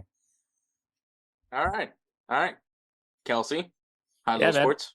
We talked about this in the last episode I was on, but DJ and I are in that time of year where we're getting ready for the NFL playoffs. So New Year playoffs come up first, draft season, baseball, basketball, all that stuff, fun stuff, football again. A little bit of soccer in there, Club World Cup conversation. For Belly Up, though, guys, look for some very interesting news to be coming out around the beginning of the year. Some fun changes that might be happening, and it might involve all of us sitting in this conversation. So it should be exciting to see what we're doing next. But yeah, stay tuned for all that news. Yeah, man, guys, stay alert. Make sure you guys follow Corner Booth Pod. Make sure you guys check out High Low Sports. Also, check out Belly Up Sports, man. Like, we're going to make some changes in Belly Up. I think it's going to be making it even more of a better product than it already is. So I can't wait for it. But yeah, we'll go ahead and segue into me wrapping up the rest of the show for episode 200 or 200 episode. Had to find a way to get Kelcey and Jared in here to be part of this episode. And I'm sure you guys heard, brother. Appreciate it. I'm sure you guys heard Nick Raimondo at the beginning of the whole thing. But all right, Nicky Raimondo, love it. It was a cameo. I don't care. It is still. I love it. I stand by the wall of the Wasatch. Hey, listen, we got Jim Morrow Sr. for our cameo for the beginning of our season, so it's okay. That to me was like when y'all pulled that, I actually thought like dead ass. You guys got like an interview with Jim Mora, and then I was like, oh, I got bamboozled, but I still love it. Yeah, no, Nate paid for a cameo. Didn't tell any of us. He just bought one, and I'm like, did he think it was like an entry fee to come on the podcast for full time? Like, what was this? That's up there for some all time moments at the Corner Booth Pod, but. Surprised that didn't make our 2024 draft. Jim Moore thinking none of us know anything about football for 20 minutes. Oh my god, that was so bad. That was that's a. I try not to like piss myself laughing during that. Like it was really hard. Yeah, but all right, we'll go ahead and segue and conclude this episode. Righteous Felon Craft Jerky is the official jerky of Belly Up Sports. For over a decade, Righteous Felon Craft Jerky has led the American meat snack revolution by concocting delicious, adventurous, U.S.-sourced jerky recipes for uncompromising carnivores across the country. With 15 different flavors to choose from, Righteous Felon has all jerky lovers covered, and by using promo code BELLYUP, you will get 15% off your purchase at RighteousFelon.com. Do your taste buds a favor today and rip into a bag of Righteous Felon Jerky. All right, thank you, Kelcey. Thank you, Jared, for coming on. You know what? If you guys have fun with the rapport that I have with those guys, well, check out Belly Up Sports, man. Check out the website, BellyUpSports.com. Lots of articles. You're going to see some changes now with Belly Up Sports that I'm really excited for you guys to see. So go ahead and check it out, man. It's going to get better in 2025. Our goal, we have a lot of big goals this year for 2025 for Belly Up Sports. And we're hoping you guys can see the growth from our network as well. Follow them on Instagram and X at BellyUpSports. That's right. Don't worry about Belly Up Media. Worry about Belly Up Sports. That's where you're going to get all the news and highlights from all the great network programs like 1420, High Low Sports, Corner Booth Pod, Tailgate in the Quad, all those things. You're going to go ahead and check it out. So follow them at Belly Up Sports on Instagram and the X. Also, GolzTV, man, you just heard it. Eric Winalda is coming to GolzTV. He's going to have a show called Unleashed with Eric Winalda. I am super excited for this collaboration for Golz. I've been a big supporter of what they've been doing, and you've seen me in some of their content. So check them out, GolzTV, GolzTV. So it's free to subscribe right now. So go and check out, man. It is an amazing site, man. Lots of great content from original content creators from across the U.S. and internationally as well. So, and now you got Eric Winalda, the bad boy of U.S. soccer. So I can't wait, man, to see when his first episode drops. But if you guys want more info, follow them on Instagram at golz.tv. Once again, golz.tv, golz.tv on Instagram, and on the X at golz_TV. Once again, golz_TV, golz_TV on the X. And of course, man, if you guys like the intros, the outros, they're done by no one else but Roosevelt Spencer, the namesake of the Roosevelt Spencer Player of the Year Award. We love him so much, you love him so much, that we named our Player of the Year Award after him. He makes great beats, and if you guys need some beat work done, follow him on Instagram at ThatGuyDope. Once again, at ThatGuyDope. If you guys need some beat work done, shoot him a message. He'll take great care of you like he always does with us. We highly recommend him, man. We love Roosevelt Spencer.